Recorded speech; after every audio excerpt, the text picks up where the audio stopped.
இந்த பாடலெலாம் பாடும்போது இந்த பாடலெலாம் நம்ம புரிய மாட்டேங்குது, ஆனால் கேட்க சொல்கிறாங்க, இதெல்லாம் கேட்கணும் அப்படின்னு சொல்லிட்டு நம்மளை இன்வைட் பண்ணுறாங்க, கூப்பிட்டு நம்ம பஜனைக்கு போனாலும் அதெல்லாம் நம்ம புரிஞ்சிக்க முடியாமல் அது என்னவோ ஒரு வழி பண்ணுறாங்க. அந்த பண்ணி வந்து எனக்கு ஒன்றுமே புரியாத போது என்ன ஆகுதுன்னா ரொம்ப கஷ்டமாக இருக்குது அது.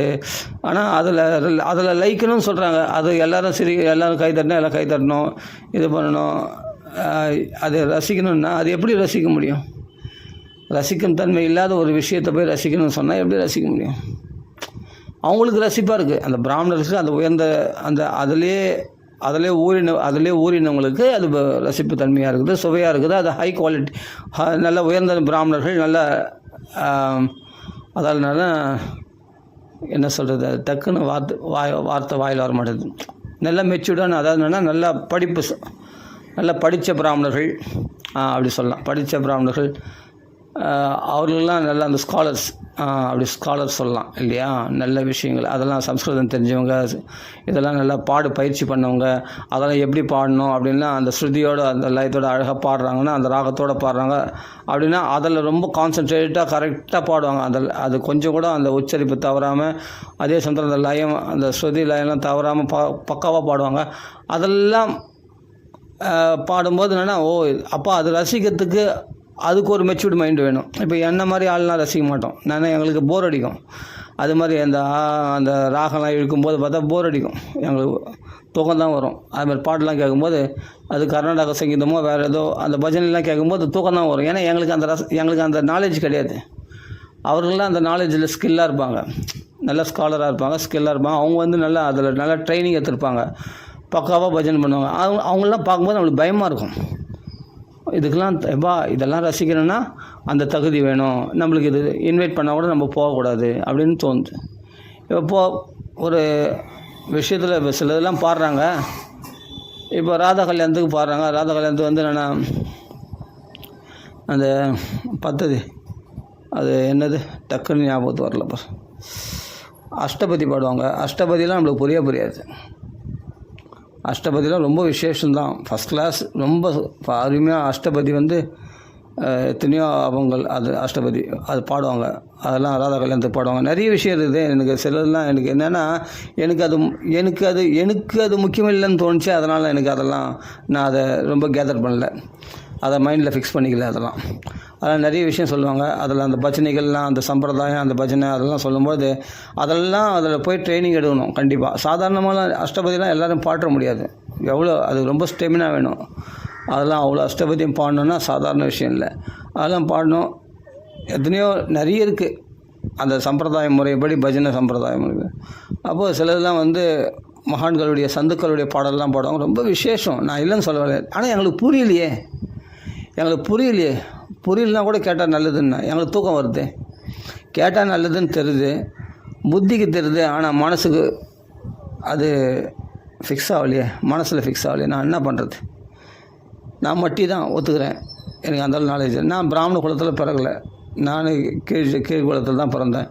சரி, நம்மளுக்கு ஏதோ படித்தது, ஏதோ தெரிஞ்ச சம்ஸ்கிருதம் அப்படியே பாராயணம் பண்ணுறோம், மூல பாராயணம், பாகவத ராமாயணம் பண்ணுறோம், அவ்வளோதானே தவிர சும்மா தெரிஞ்சு அந்த கதைகளை படிச்சுட்டு நம்ம கதை சொல்கிறோம், அவ்வளோதானே தவிர பெருசாக ஒன்றும் தெரியாது. நம்ம அந்தளவு ஸ்காலர் கிடையாது.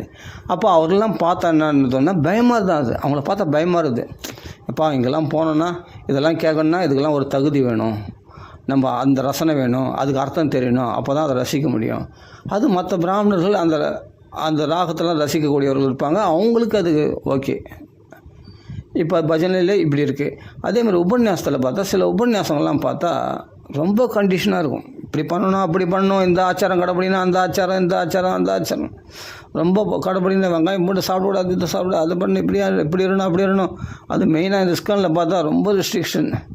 அது தொட்டா கொட்டுறோம், உள்ளே வராத டக்குன்னு ஒரு சமையல் அங்கே ஏதாவது தெரியாமல் ஒருத்தர் போய் பார்க்கறதுக்கு போனால் கூட உள்ளே வராது, இங்கே வராது, அங்கே தொடாது, இங்கே நிற்காத அப்படின்னும் போது நம்மளுக்கு போய நம்ம 10,000 பேர் மக்கள் வராமல் அந்த கும்பலாக இருந்துட்டு போகிறதே பெஸ்ட்டு.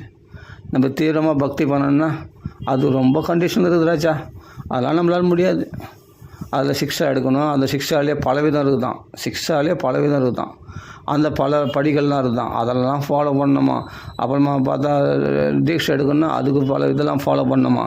அது ரெகுலராக வரணும், எல்லாம் பண்ணணும், அதெல்லாம் ஃபாலோ பண்ணால் தான் அதெல்லாம் கிடைக்கும்.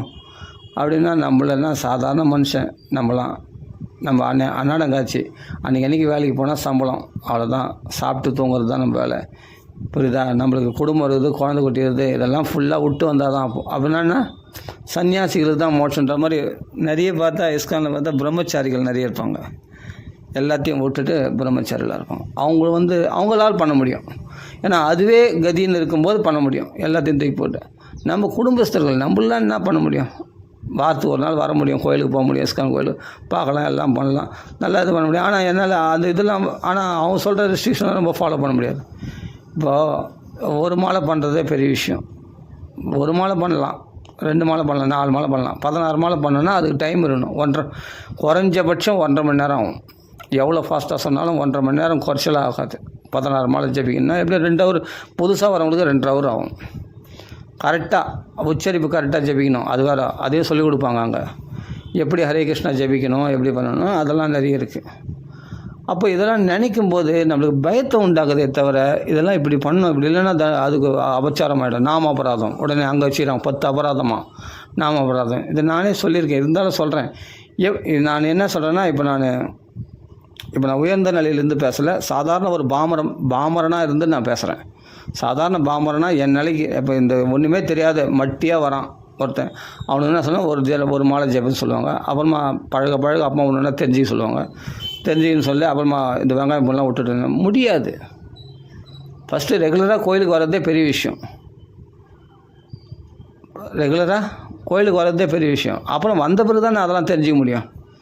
எல்லாம் ஆன்லைன் கிளாஸாக இது எப்படி தெரிஞ்சிக்க முடியும்? எதுவும் முடியாது. ஏன்னா அவ்வளோ அமளியில் இருக்கிறவங்களுக்கு கஷ்டம்தான். ஆனால் அதையும் அவாய்ட் பண்ணிட்டு, உலக விஷயங்களை அவாய்ட் பண்ணிட்டு தட்டு தடுமாறி தான் வராங்க எவ்வளோ பேர் கோயிலுக்கு. என்ன பண்ணுறது? சரி, அப்படியே அது ஈர்ப்பு. ஈர்க்கப்படுபவர்கள் வராங்க, அது கடைப்பிடிக்கிறாங்க, ஃபாலோ பண்ணுறாங்க. ஆனால் நிறைய பிரச்சனையில் போய் மாட்டிக்கிறாங்க. ஏன்னா ஒன்றை கடைப்பிடிச்சா சுத்தமாக கடைப்பிடிக்கணும். அசுத்தமாக நான் இதையும் வச்சுக்கினா அதையும் வச்சுப்பேன் அப்படின்னா பகவான் தண்டிச்சிடுவோம். பகவான் ரொம்ப பவித்திரத்துலேயும் பவித்திரமானவன் பகவான். அதனால் அசுத்தத்தையும் சுத்தத்தையும் ஒரு பொழுதும் கலக்க முடியாது. நாம் ரொம்ப சுத்தமாக இருக்கிறது தான் அந்த தூய வழியில், பக்தி வழியில் நம்ம ஃபாலோ பண்ண முடியும். அப்போ சாதாரண பாமர ஜனங்களாக இருக்கிறாங்க, தீட்சைலாம் எடுக்கணும்னா அது பர்ஃபெக்ஷன் வேணும். அதுக்கான சில கட்டுப்பாடு விதிகளை கடைப்பிடிச்சு தான் ஆகணும். கடைப்பிடிக்கலைன்னா அது குரு அபராதமோ, தீட்சை எடுக்கிறவங்களுக்கு குரு அபராதமோ ஏதோ ஒரு அபராதம் வரும்னு சொல்கிறாங்க. அதெல்லாம் வேணாம். தெய்வ அபராதமோ ஏதோ வரும், நாம அபராதம், நிறைய அபராதங்கள் இருக்குது. குரு அபராதம், நாம அபராதம், அப்புறமா அந்த கிரிகளில் பக்திக்கு பாகவத அபச்சாரம் நிறைய இருக்குது. அதெல்லாம் பண்ணாமல் ஜாக்கிரதையாக நீ இருந்தால் ரொம்ப கண்டிஷன் அதெல்லாம் ஃபாலோ பண்ணால் தான் நீ பக்தி பண்ண முடியும். அப்படின்னா அந்த பக்தி எனக்கு தேவையே இல்லை. என்னடா இப்படி சொல்கிறேன்னு நினைக்காதீங்க, உண்மையை சொல்கிறேன். அதெல்லாம் பண்ணாமல் நீ பக்காவாக பண்ணணுன்னா அப்படிப்பட்ட பர்ஃபெக்டாக ராமராலேயே முடியாது. ராமரையே குறை சொன்ன இடம் தான், ராமரையே குறை சொன்ன உலகம் தானே இது. யாரோ ஒரு வண்ணான் வந்து கதை குறை சொன்னவன் தானே. அப்படின்னா அப்படி பர்ஃபெக்ஷனாக பகவான் ஒருத்தரால் தான் பண்ண முடியும், மற்ற யாராலையும் பண்ண முடியாது. எங்கேயோ ஒரு இடத்துல நம்ம கோட்டை விட்டுருவோம். அதனால் நல்லா புரிஞ்சிக்கணும். இவ்வளவு கடினமாக இவ்வளோ இது பண்ணுறதெல்லாம் ஃபாலோ பண்ணுறாங்களான்னு கேட்டால்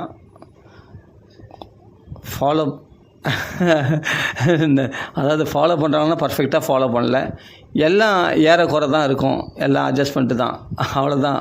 காம்ப்ரமைஸ் பண்ணி அப்படியே சரி குறையோடு தான் நிறைய பேர் எல்லாம் பர்ஃபெக்டாக ஃபாலோ பண்ணிடணும்னு தீட்சை எடுத்தவங்களும் எல்லோரும் பர்ஃபெக்டாக எல்லாம் ஃபாலோ பண்ணிலாம் இருக்க முடியாது. அப்படியே கொஞ்சம் நிறையோடு தான் எல்லாம் பண்ண முடியாது. நம்ம நினச்சதை நம்மளால் சாதிக்க முடியுமா? 16 மாலை இல்லை, 12 இதை இன்க்ரீஸ் பண்ணணும். 24 மாலை ஜபிக்கணும், 32 மாலை ஜபிக்கணும். இந்த 32 மாலை ஜபிக்காமல் நான் சாப்பிட்றதில்ல, தூங்குறதில்ல அப்படின்னு ஹரே கிருஷ்ணா மகாமந்திரம் ஜபிக்கணும்னா இன்க்ரீஸ் பண்ணணும்னா பண்ணலாம். ஆனால் கலிபுருஷன் இடம் விட மாட்டானே. குடும்ப கவலைகள், பிரச்சனைகள் எல்லாமே 16 மாலை பண்ணுறதே பெரிய விஷயமாகுது. என்ன பண்ணுறான்? 16 மாலை ஜபிக்கிறான்னா அடுத்தது என்ன பண்ணுறான்? இன்றைக்கி ஜபிக்க முடியல, 5 மாலை ஜபிக்கலாம். டைம் இல்லை, உடனே ஒரு வேலை வந்துடுச்சு, உடனே அந்த வேலைக்கு போகணும், ஏன்னா குடும்பத்தை காப்பாற்றணும். உடனே என்ன பண்ணுறான், அடுத்து நாளைக்கு சேர்த்து ஜபிச்சிடலான்னு. இன்றைக்கே முடியாத போது நாளைக்கு இது சேர்த்து வச்சா எவ்வளோ பெரிய சிரமமாக இருக்கும் தெரியுமா? அது ஜபிச்சவங்களுக்கு தான் தெரியும். நான் அப்படிலாம் ஜபிச்சிருக்கேன். 14 மாலை ஜபிச்சா கிட்ட போனால் அப்புறம் பார்த்தா நாளைக்கு சேர்த்து ஜபிச்சலன்னா நாளைக்கு சேர்த்து ஜபிக்க முடியல. ரொம்ப கஷ்டமாக இருக்கும், இன்னும் ஹார்டாக இருக்கும். அப்போது ரொம்ப கஷ்டமாக இருக்கும். அப்புறம் ஆனால் அப்படி ஜபிச்சு ஒரு நாள் ஜபிக்க முடியும், 2 நாள் ஜபிக்க முடியும். அது மாதிரி விட்டும் போதெல்லாம் நீ 2 நாள் சேர்த்து வச்சு 3 நாள் சேர்த்து வச்சு ஜபிக்க பார்க்குறாங்க, நடக்கவே நடக்காது. அப்போ முடியாத விஷயத்தில் கடுமையாக கஷ்டப்பட்டு நம்ம மண்டையை உடைச்சதை காட்டிலும் முடிகிற விஷயத்த செய்யலாமே. முடிகிற விஷயம் என்ன? முடிகிற விஷயத்த நம்ம ஏற்கனவே போட்டிருக்கோம் வீடியோவில், அதுதான் சொல்ல வரேன். இப்போ பஜனை பண்ணணுன்னா அந்த பாட்டு பாடணும், இந்த பாட்டு பாடணும், அந்த சம்ஸ்கிருதம் தெரியணும், கன்னடா தெரியணும், மராட்டி பாஷை தெரியணும், எல்லாமே அந்த மராட்டி பாஷைன்னு அர்த்தம் தெரியணும். அப்புறம் தெலுங்கு தெரியணும். தெலுங்கில் தியாகராஜ பாடியிருக்கார், புரந்தரதாசர் கன்னடாவில் பாடியிருக்கார், எத்தனையோ நிறைய இருக்குது. அதில் போனால் மராட்டி பாஷையில் துக்காராம் தாசர் பாடியிருக்கார், நிறைய அபங்கள். அதெல்லாம் நம்மளுக்கு புரியாத விஷயம். ஆனால் அதெல்லாம் பாடுறாங்க, நல்லா இருக்குதுன்னு சொல்லிட்டு கை தட்டுறாங்க. ஆனால் நம்மளுக்கு புரியணும் இல்லையா? புரியல, விட்டுரு, கஷ்டமான வழியில் போகாத.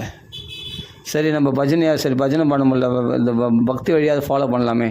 பகவானை ஆஃபர் பண்ணிட்டு தான் சாப்பிட்ணும், துளசி வைக்கணும், வெங்காயம் பூண்டு இல்லாமல் தான் சமைக்கணும். பகவானுக்கு நைவேத்தியம் பண்ணணும், நல்லா குளிச்சிடணும், 4 மணிலாம் எழுந்து குளிச்சிடணும்.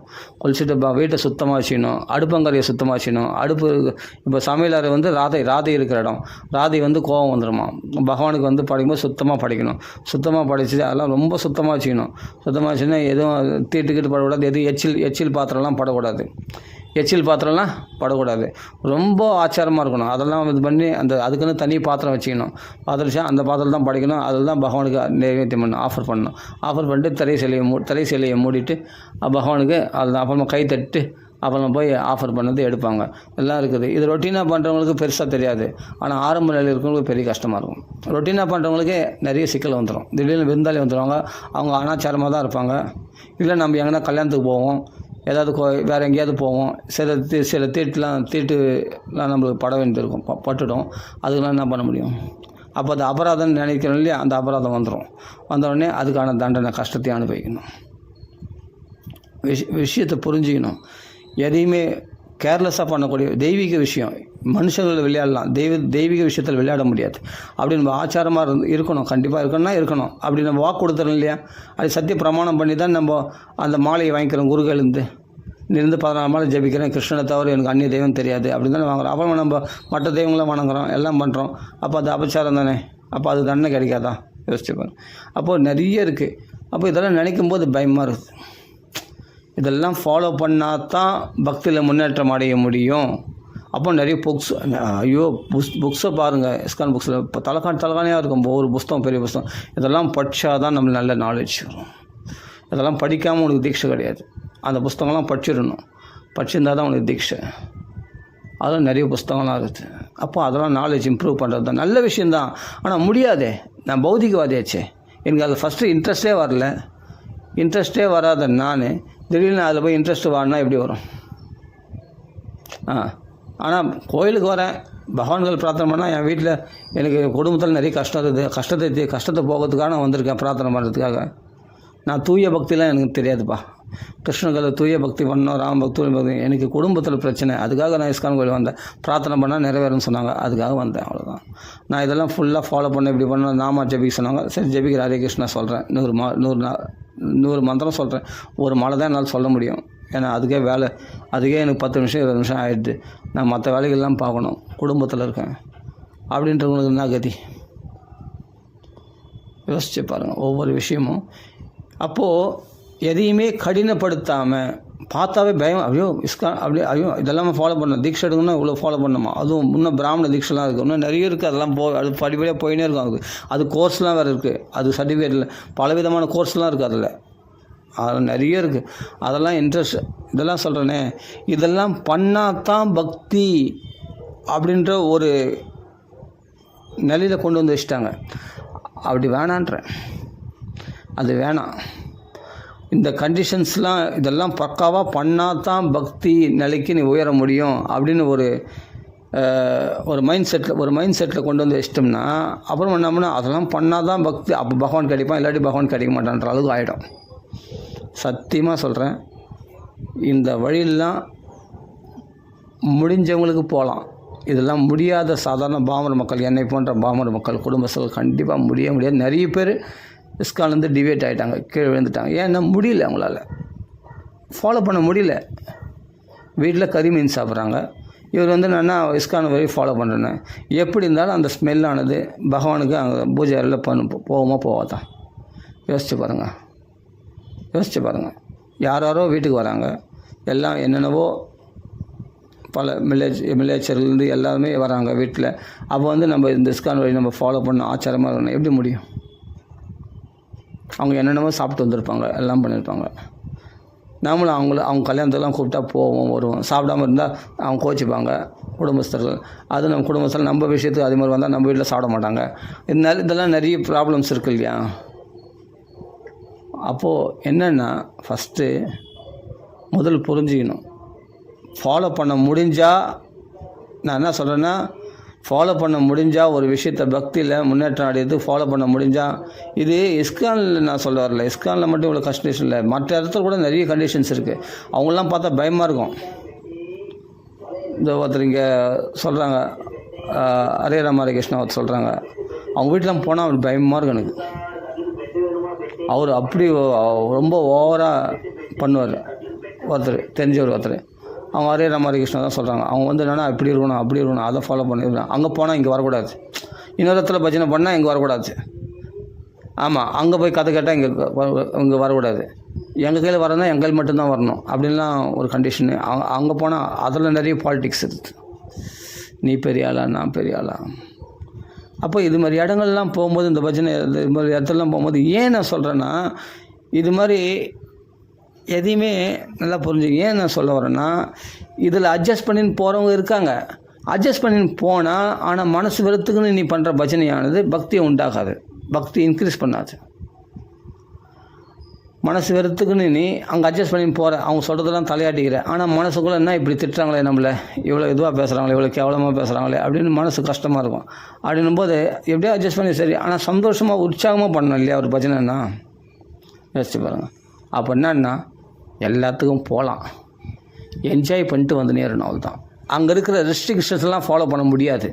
நல்லா புரிஞ்சிங்க. நீங்கள் ஆரம்ப நிலையிலே இருங்க, பரவாயில்ல, அது எவ்வளோ மேல். தயவுசெய்து நான் இதில் படி எடுத்து வைக்கணும், நான் இதில் பெரிய ஆள் ஆகணும், இல்லை இதில் நான் மும்முரமாக தீவிரமாக இறங்கணும்னு நினச்சேன், போச்சு, பயங்கரமான சோதனைகள் வரும். ஏன்னா சுத்தத்துக்கும் அசுத்தத்துக்கும் நடக்கிற போராட்டம், மாயைக்கும் பகவானுக்கு மாயைக்கு எதிரான நடக்கிற போராட்டம் இது. ஆழ்ந்து போகிறவங்க பக்தியில் ஆழ்ந்து போகிறதுன்றது மாயைக்கு எதிரான நடக்கிற போராட்டம் அது. அப்படி போகணுன்னு மும்முரமாக ஒரு விஷயத்தில் இறங்கணும்னு நினச்சின்னா உன்னை போட்டு வாட்டி எடுத்துடும். அதெல்லாம் கடந்துக்கணும். அந்த சோதனைகள்லாம் கடந்து போனால் நீ சக்ஸஸ் ஆகலாம். ஆனால் அது பிரபுபாதா வந்து நம்ம என்ன பண்ணுறோம், உலகத்துக்கே பிரச்சாரம் பண்ணிட்டாருன்னா, அதுக்கு முன்னாடி அவர் பட்ட கஷ்டங்கள் தெரியுமா? ஒவ்வொரு மகாத்மாக்களும் எவ்வளோ புண்ணோட வெளியோட எவ்வளோ கஷ்டங்களோட உலகத்தில் வாழ்ந்துருக்காங்க தெரியுமா?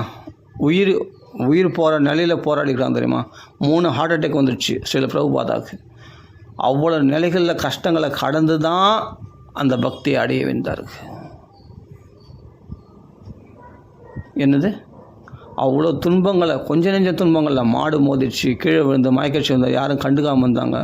ரத்த காயெல்லாம் பட்டு எவ்வளோ கஷ்டப்பட்டு வயசான காலத்தில் எல்லாம் லாபங்கள்லாம் இழந்து எல்லாம் குடும்பத்தில் நஷ்டமாகி, அவர் மருந்து கட்டலாம் நஷ்டம், மனைவி அனுகூலம் இல்லை, அப்படிலாம் இருந்து பல விஷயங்கள் அவர் பாடுபட்டு தான் அவர் உன்னத ஸ்திதிக்கு வந்தார். சாதாரணமாக சும்மா எடுத்தவொடனே அவருக்கு வந்து அவர் பெரிய அவர் ஜெகத்குரு அவர் அப்படின்ட்டு சில பிரபுபாதான்னு உடனே எடுத்துகிட்டு வந்து சிம்மாசனத்தில் உட்கார வச்சிடல அவர். அதுக்கு முன்னாடி அவர் அவ்வளோ வலிகள் அனுபவித்தார், துன்பங்கள் அனுபவித்தார். அதனால் எல்லார் வாழ்க்கையிலையும் இந்த துன்பங்கள் இருக்குது. ஆனால் நம்ம பௌதிகமாக அனுபவிக்கிறோம், அவங்க ஆன்மீக பகவானுக்காக அனுபவிக்கிறாங்க. நல்லா புரிஞ்சு, பகவானுக்காக அனுபவிக்கிறது நல்லது தான், நான் இல்லைன்னு சொல்ல வரல. நமக்கு அதுக்கு சாமர்த்தியம் இருந்தால் நாம் எந்த ஒரு மார்க்கத்துலேயும் அது போகலாம். ஹரே ராமா போகலாம், இல்லை ஹரே கிருஷ்ணா போகலாம், இஸ்கான் வழியில் போகலாம், வேறு எந்த வழியிலும் போகலாம். எந்த வழியில் போனாலும் தீவிரதையாக ஈடுபடும் போது சாதனை பண்ணால் சோதனை நிச்சயம் வரதான் செய்யும். அதை கடந்து தான் போய் ஆகணும். அப்போ என்ன சொல்ல வரேன்னா, நீ ஆரம்ப நிலை என்றைக்குமே நீ கொஞ்சம் மேலே ஏறி ஒரு திண்ணை மேலே படுக்கிறன்னா கொஞ்சம் பிறண்டனா திண்ணையிலேருந்து கீழே விழுறதுக்கு வாய்ப்பு உண்டு. மேலே போக போக ஆபத்தும் அதிகம். ஒன்றும் இல்லை, ஒரு மரம் ஏறலாம். மரம் ஏறும்போது கொஞ்சம் தொலை ஏறினா இறங்கிடலாம். இன்னும் கொஞ்சம் தொலை ஏறினா கொஞ்சம் பரவாயில்ல, எப்படியே இறங்கிடலாம். ரொம்ப ஹைட்டாக ஏறிட்டேன்னா கீழே அந்த மரம் ஏறி பார்த்தவங்களுக்கு தான் தெரியும். நான் ஏறிக்கிறேன், பனை மரம் ஏறியிருக்கேன், தென்னை மரம் ஏறியிருக்கேன். ஏறி கீழே பார்த்தோன்னா பயம் வந்துடும். அப்படியே உடம்புலாம் உதிரில் எடுக்க ஆரம்பிக்கும், கை காலெலாம் அப்படியே நடுங்க ஆரம்பிக்கும். ஆனால் பக்குவமாக அது மாதிரி ஏறி அப்போ பொறுமையாக இறங்கியிருக்கேன். அது மாதிரிலாம் சொல்கிறேன். ஏன்னா ரொம்ப தொழில் மேலே போய்ட்டால் கீழே பார்த்தா பயமாக இருக்கும். ஐயோ எப்படா விழுந்துருவோமோ, இது பண்ணுவோம், ஜாக்கிரதையாக போய் இறங்கணுமே அப்படின்ட்டு பயம் இருக்கும். மரம் ஏறினவங்களுக்கு தெரியும். அது மாதிரி ஒரு திண்ணை மேலே படுத்துணுன்னு பன்னெண்டு படுத்துணும், தரையில் படுத்துன்னு இருக்கவனுக்கு பயம் கிடையாது. ஏன்னா விழ போகிறன்ற பயம் கிடையாது, ஏன்னா தரையிலே இருக்கிறான். அது மாதிரி நம்ம எப்போவுமே ஆரம்ப நிலை பக்தனாகவே நம்ம இருந்துட்டோம்னா பிரச்சனையே இல்லை.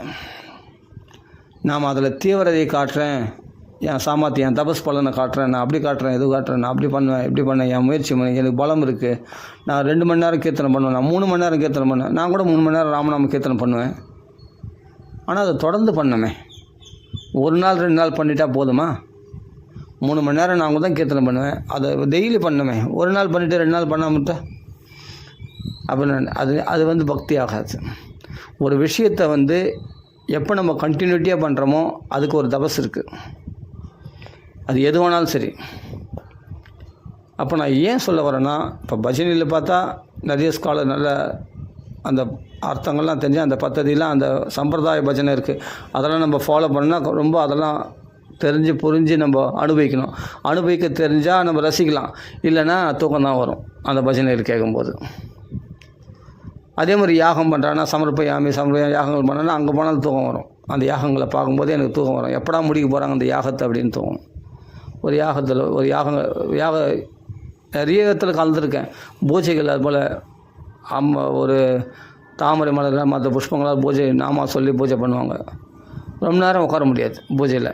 அங்கே உட்காந்து அதெல்லாம் போய் பார்த்துருக்கேன், யாகங்கள் நடக்க பார்த்துருக்கேன். அதெல்லாம் போனால் தூக்கம் வரும், ரொம்ப நேரம் உட்கார முடியாது.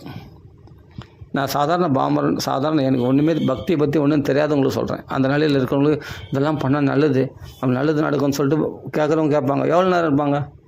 அது மேலே அவங்களுக்கு சலிப்பு தட்டுரும்.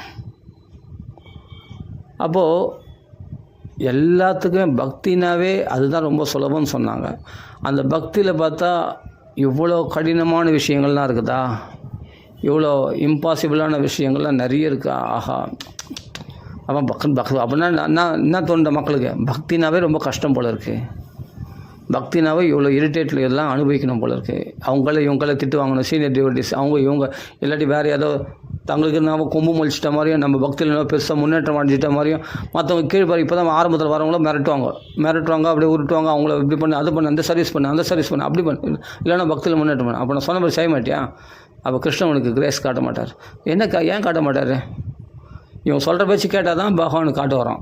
சீனியர் டிவோட்டிஸ் பேருக்கு அவங்க பேர் சொன்ன பேச்சு கேட்டால் தான் அப்படின்னு மிரட்டி உருட்டி வச்சுருக்காங்க. நான் அதையும் பார்த்துருக்கேன். அதெல்லாம் சும்மா ஓப்பனாக சொல்கிறேன். பகவான் சமூகம் சர்வபூதேஷ், பகவான் எல்லாருக்கும் சமமானவன். அதான் சொல்கிறேன். இது மாதிரி சில பேர் சொல்லுவாங்க, பகவானுக்கு நமக்கு எதுக்கு புரோக்கர், நடுவில் இறைத்தரகு எதுக்கு? இவங்களெல்லாம் நீ அண்டி தான் போகணும், பக்தர்கள் பின்பற்றி போனால் பகவான் அடையலான்றது ஓகே. அது பக்தர்களாக இருக்கணும். அவங்க கருணை உள்ளவர்கள். பக்தர்கள் எப்படி இருப்பாங்கன்னா திதிக்ஷவா காருணிக்காக சுஹൃதகா சர்வதேகினா, மனசு புண்படுத்துகிற மாதிரி பேச மாட்டாங்க. ஃபஸ்ட்டு கருணை உள்ளவன் திதிக்ஷ. இது மாதிரி மனசை உருட்டி விரட்டி வேலை வாங்கிறது, சர்வீஸ் பண்ணு, அது பண்ணு, இது பண்ணு, நான் சொல்ல செய்யலாம் உங்களுக்கு கிருஷ்ணன் கருணை காட்ட மாட்டேன். இதெல்லாம் இப்படி மிரட்டுறவங்க பக்தர்களே கிடையாது. அது மாதிரி ஒரு குருடர்கள் பின்பற்றி போனால் நம்மளே குருடன் பின்பற்றி போனால் குருடன் என்ன பண்ணலாம், 2 பேரும் பழத்தில் வருவோம். அதனால் பக்தியில் முன்னேற்றம் அடைய முடியாதுன்னு சொல்லி வரேன். அதனால் தூய பக்தர்கள் மிரட்ட மாட்டாங்க, உருட்ட மாட்டாங்க, அன்பாக சொல்லுவாங்க. அது எப்படின்னா பாலிஷாக அவங்கள அழைச்சிட்டு போவாங்க. முடிஞ்சால் செய், முடியலன்னா விட்டு பரவாயில்ல, உனக்கு இந்த சர்வீஸ் பண்ண முடியலையா விட்டு பரவாயில்ல. அப்படியே முறைச்சிக்கின்னு திட்டிக்கின்னு. எனக்கு ஒருத்தர் இருந்தார். நாங்கள் அப்போ இங்கே ஒரு கேங்கில் போனோம், அது ராமநாமா கேங்கில் தான். ஒருத்தர் இருந்தார். அவர் சொல்கிறது, நான் அப்போ எதுக்கு வந்தீங்க நீங்கள் இந்த வேலைலாம் செய்யாமல், இந்த சர்வீஸ் பண்ணாமல் அந்த சர்வீஸ் பண்ணுறதுக்கு எதுக்கு இல்லை? அப்போ எதுக்கு வந்தீங்க நீங்களாம்? சும்மா கூட வந்தீங்களா? யாத்திரைக்கு எதுக்கு வந்தீங்க? அதெல்லாம் செய், இதை செய், அப்படி செய், இப்படி செய். எதுக்கு இது போல் மிரட்டுறீங்க? விருப்பம் இருந்தால் விருப்பம் பரவாயில்லைங்க, செயலாம் பரவாயில்லைங்க, நீங்கள் வாங்க நாமா சொல்லுங்கள், ராமநாமா சொல்லுங்கள் அப்படின்னு சொன்னால் சந்தோஷம். நாங்கள் ராமநாமா சொல்ல தான் வந்தோம். நாங்கள் கடுமையான வேலை செய்யறதுக்கு வரல. கடுமையாக வேலை செய்ய முடியல. அவ்வளோ பெரிய பெரிய பண்டல், ராமநாமன் பண்டல் எனக்கு தூக்க முடியல. அதுக்கு நான் என்ன பண்ண முடியும்? அது அப்போ எதுக்கு வந்தீங்க? அப்போ நீ கூட சும்மா வந்தீங்களா அப்படின்னு சொல்லிட்டு நம்மளை திட்டுறாங்க. அப்போ நம்ம ஜாக்கிரதையாக இருக்கணும். அதுமாதிரி இடத்துக்குலாம் போகவே கூடாது. ஒருத்தர் என்னென்னா பகவான் பஜனைன்றது, பக்தின்றது ரொம்ப சாஃப்டான வழி. பொறுமை, கருணை நிறைந்தவர்கள் இருக்கிற இடம். அந்த இடத்துல போய் கடினமானவர்கள் இருக்கிற இடமா நம்ம பக்தியை நம்ம பார்த்ததே கிடையாது. அப்படின்னும் போது என்னம்னா இதெல்லாம் வேலை செய்யும், இதெல்லாம் செய்யலைன்னா அப்போ எதுக்கு வந்த கூட அப்படின்னு திட்டுறாங்கன்னா அந்த இடத்துக்கு போக வேண்டிய அவசியமே இல்லை. நிம்மதிக்காக தான் நம்ம பகவானை தேடி போகிறோம். அங்கேயும் சிரமங்களை கொடுத்தாங்கன்னா, வீட்டில் சிரமங்கள் தாங்க முடியாமல் தான் நம்ம பகவான் கோயிலுக்கு போகிறோம். அங்கே நம்ம ஏதாவது சர்வீஸ் பண்ண சொன்னோம். ஆனால் நம்ம விருப்பம் தான் பண்ணணும். விருப்பம் இல்லைன்னா விட்டுருங்க, பரவாயில்ல, தப்பே இல்லை. நீங்கள் நாமா சொல்லுங்கள். அதோட யாருமே கம்பல்ஷன் பண்ணாங்கன்னா செய்யாதீங்க. செய்யணும்னு அவசியமே இல்லை. கம்பல்ஷனோடு செய்யாதீங்க. இன்ட்ரெஸ்ட்டோடு செய்யுங்க. மனசார பகவானுக்கு பக்தியோடு செய்யுங்க. அதுதான் உண்மையான தொண்டு. அதை விட்டுட்டு நாம் பாட்டுக்கு அவங்க கம்பல்ஸ் பண்ணாங்க, இவங்க கம்பல் பண்ணாங்க. எந்த துறையிலையும் இருக்குது, எல்லா இதுலேயும் இருக்குது, எல்லா ஸ்தாபனங்களையும் இருக்குது. இது மாதிரி ப்ரெஷர் கொடுக்குறது எல்லா ஸ்தாபனத்துலேயும் இருக்குது. நான் ஒவ்வொரு இடத்துலையும் பட்டு அனுபவிச்சுட்டு வந்திருக்கேன். ஒவ்வொரு மடத்துலேயும், ஒவ்வொரு கோயில்கள்லையும், ஒவ்வொரு ஸ்தாபனங்களையும் நான் அனுபவிச்சுட்டு வந்திருக்கேன். அதுக்காக சொல்கிறேன், புண்ணு மாதிரி குத்துவாங்க. ஆமாம், அதெல்லாம் பக்தியே கிடையாதுன்னு நான் அப்போ உணரல. அப்போ அடிமைப்பட்டு நான் செய்தேன். அப்புறமா தான் நான் உணர்ந்தேன். ஏன்னா உண்மையான பக்தின்றது அது கிடையாது. உண்மையான பக்திக்கு விளம்பரம் தேவையில்லை. உண்மையான பக்திக்கு டாம் தேவையில்லை.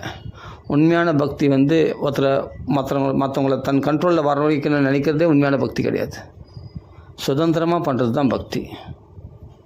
அப்போ என்ன தேர்ந்தெடுத்தேன்? பகவானே குரு அப்படின்னு தேர்ந்தெடுத்தேன். ஏன்னா இது மாதிரி ஸ்தாபனங்கள்லாம் போய் நம்மளுக்கு இந்த குரு இடத்துலலாம் போனால் இவ்வளோ ப்ரெஷர் இருக்குது. அதில் ஏதாவது மிஸ் ஆகிடுச்சுன்னா அதுக்கு தண்டனை வேறு உண்டாம். அதுக்கு அபராதம் உண்டாயிடுமா, நாம அபராதம், அந்த இதெல்லாம் வேறு தண்டனை வேறு உண்டு. தலையாக தான் நம்மளுக்கு. நாம நல்லது நிம்மதிக்காக ஒரு பகவான்களை போய் கேட்குறதுக்கு நம்ம இவ்வளோ சுமைங்களை தலைமையில் தூக்கி வச்சாங்கன்னா நம்மளுக்கு இதெல்லாம் செய்ய முடியுமா? எல்லாத்துலேயும் ப்ரெஷர் உண்டு. வேணான்றேன். நீங்கள் ஏகாந்த லாபம் வச்சசோன்னு பும்சாம் சுஷ்லம். ஏகாந்த லாபம், ஏகாந்தந்தான் என்றைக்குமே இனிமையானது. தனிமையே நிசங்க சுசங்க ஜாத அப்படின்னு இதுக்கு அர்த்தம் சொல்கிறேன். நான் ஸ்லோகம் சொன்னால் அதுக்கு அர்த்தம் சொல்லுவேன்.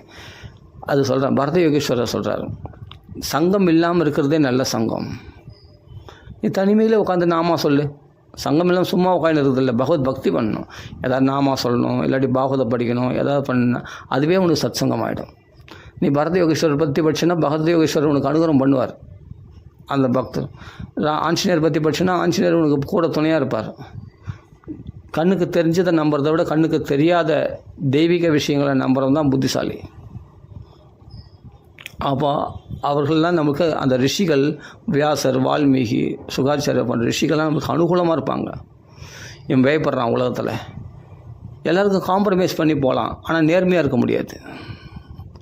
உலகத்துக்கு தகுந்த மாதிரி நம்ம காம்ப்ரமைஸ் பண்ணி நம்ம பக்தர்களிடத்தோடு போய் பரவாயில்ல இதெல்லாம் பரவாயில்ல அட்ஜஸ்ட் பண்ணிக்கலாம், அது தப்பு பண்ணலாம், அது பண்ணலாம் அப்படின்ட்டு பக்தரிடத்துல நம்ம காம்ப்ரமைஸ் பண்ணி நம்ம பயந்துன்னு நம்ம பக்தி பண்ணோம்னா அது உண்மையான பக்தியாக இருக்காது. கண்டிப்பாக நேர்மையாக இருக்க முடியாது. சத்தியத்தை கடைப்பிடிக்க முடியாது. நான் இப்படி தான் தர்மத்தை கடைப்பிடிக்க முடியாது. கொஞ்சம் அதர்மம் கலந்து தான் தர்மத்தை கடைப்பிடிக்கணும். எதுக்கு இதெல்லாம் தேவையில்லை. அப்படிப்பட்ட பக்தி பண்ணணும்னு அவசியம் இல்லை. எது பண்ணாலும் தெளிவாக, தைரியமாக, சந்தோஷமாக, சுதந்திரமாக, சாஃப்டாக பக்தி பண்ணணும்.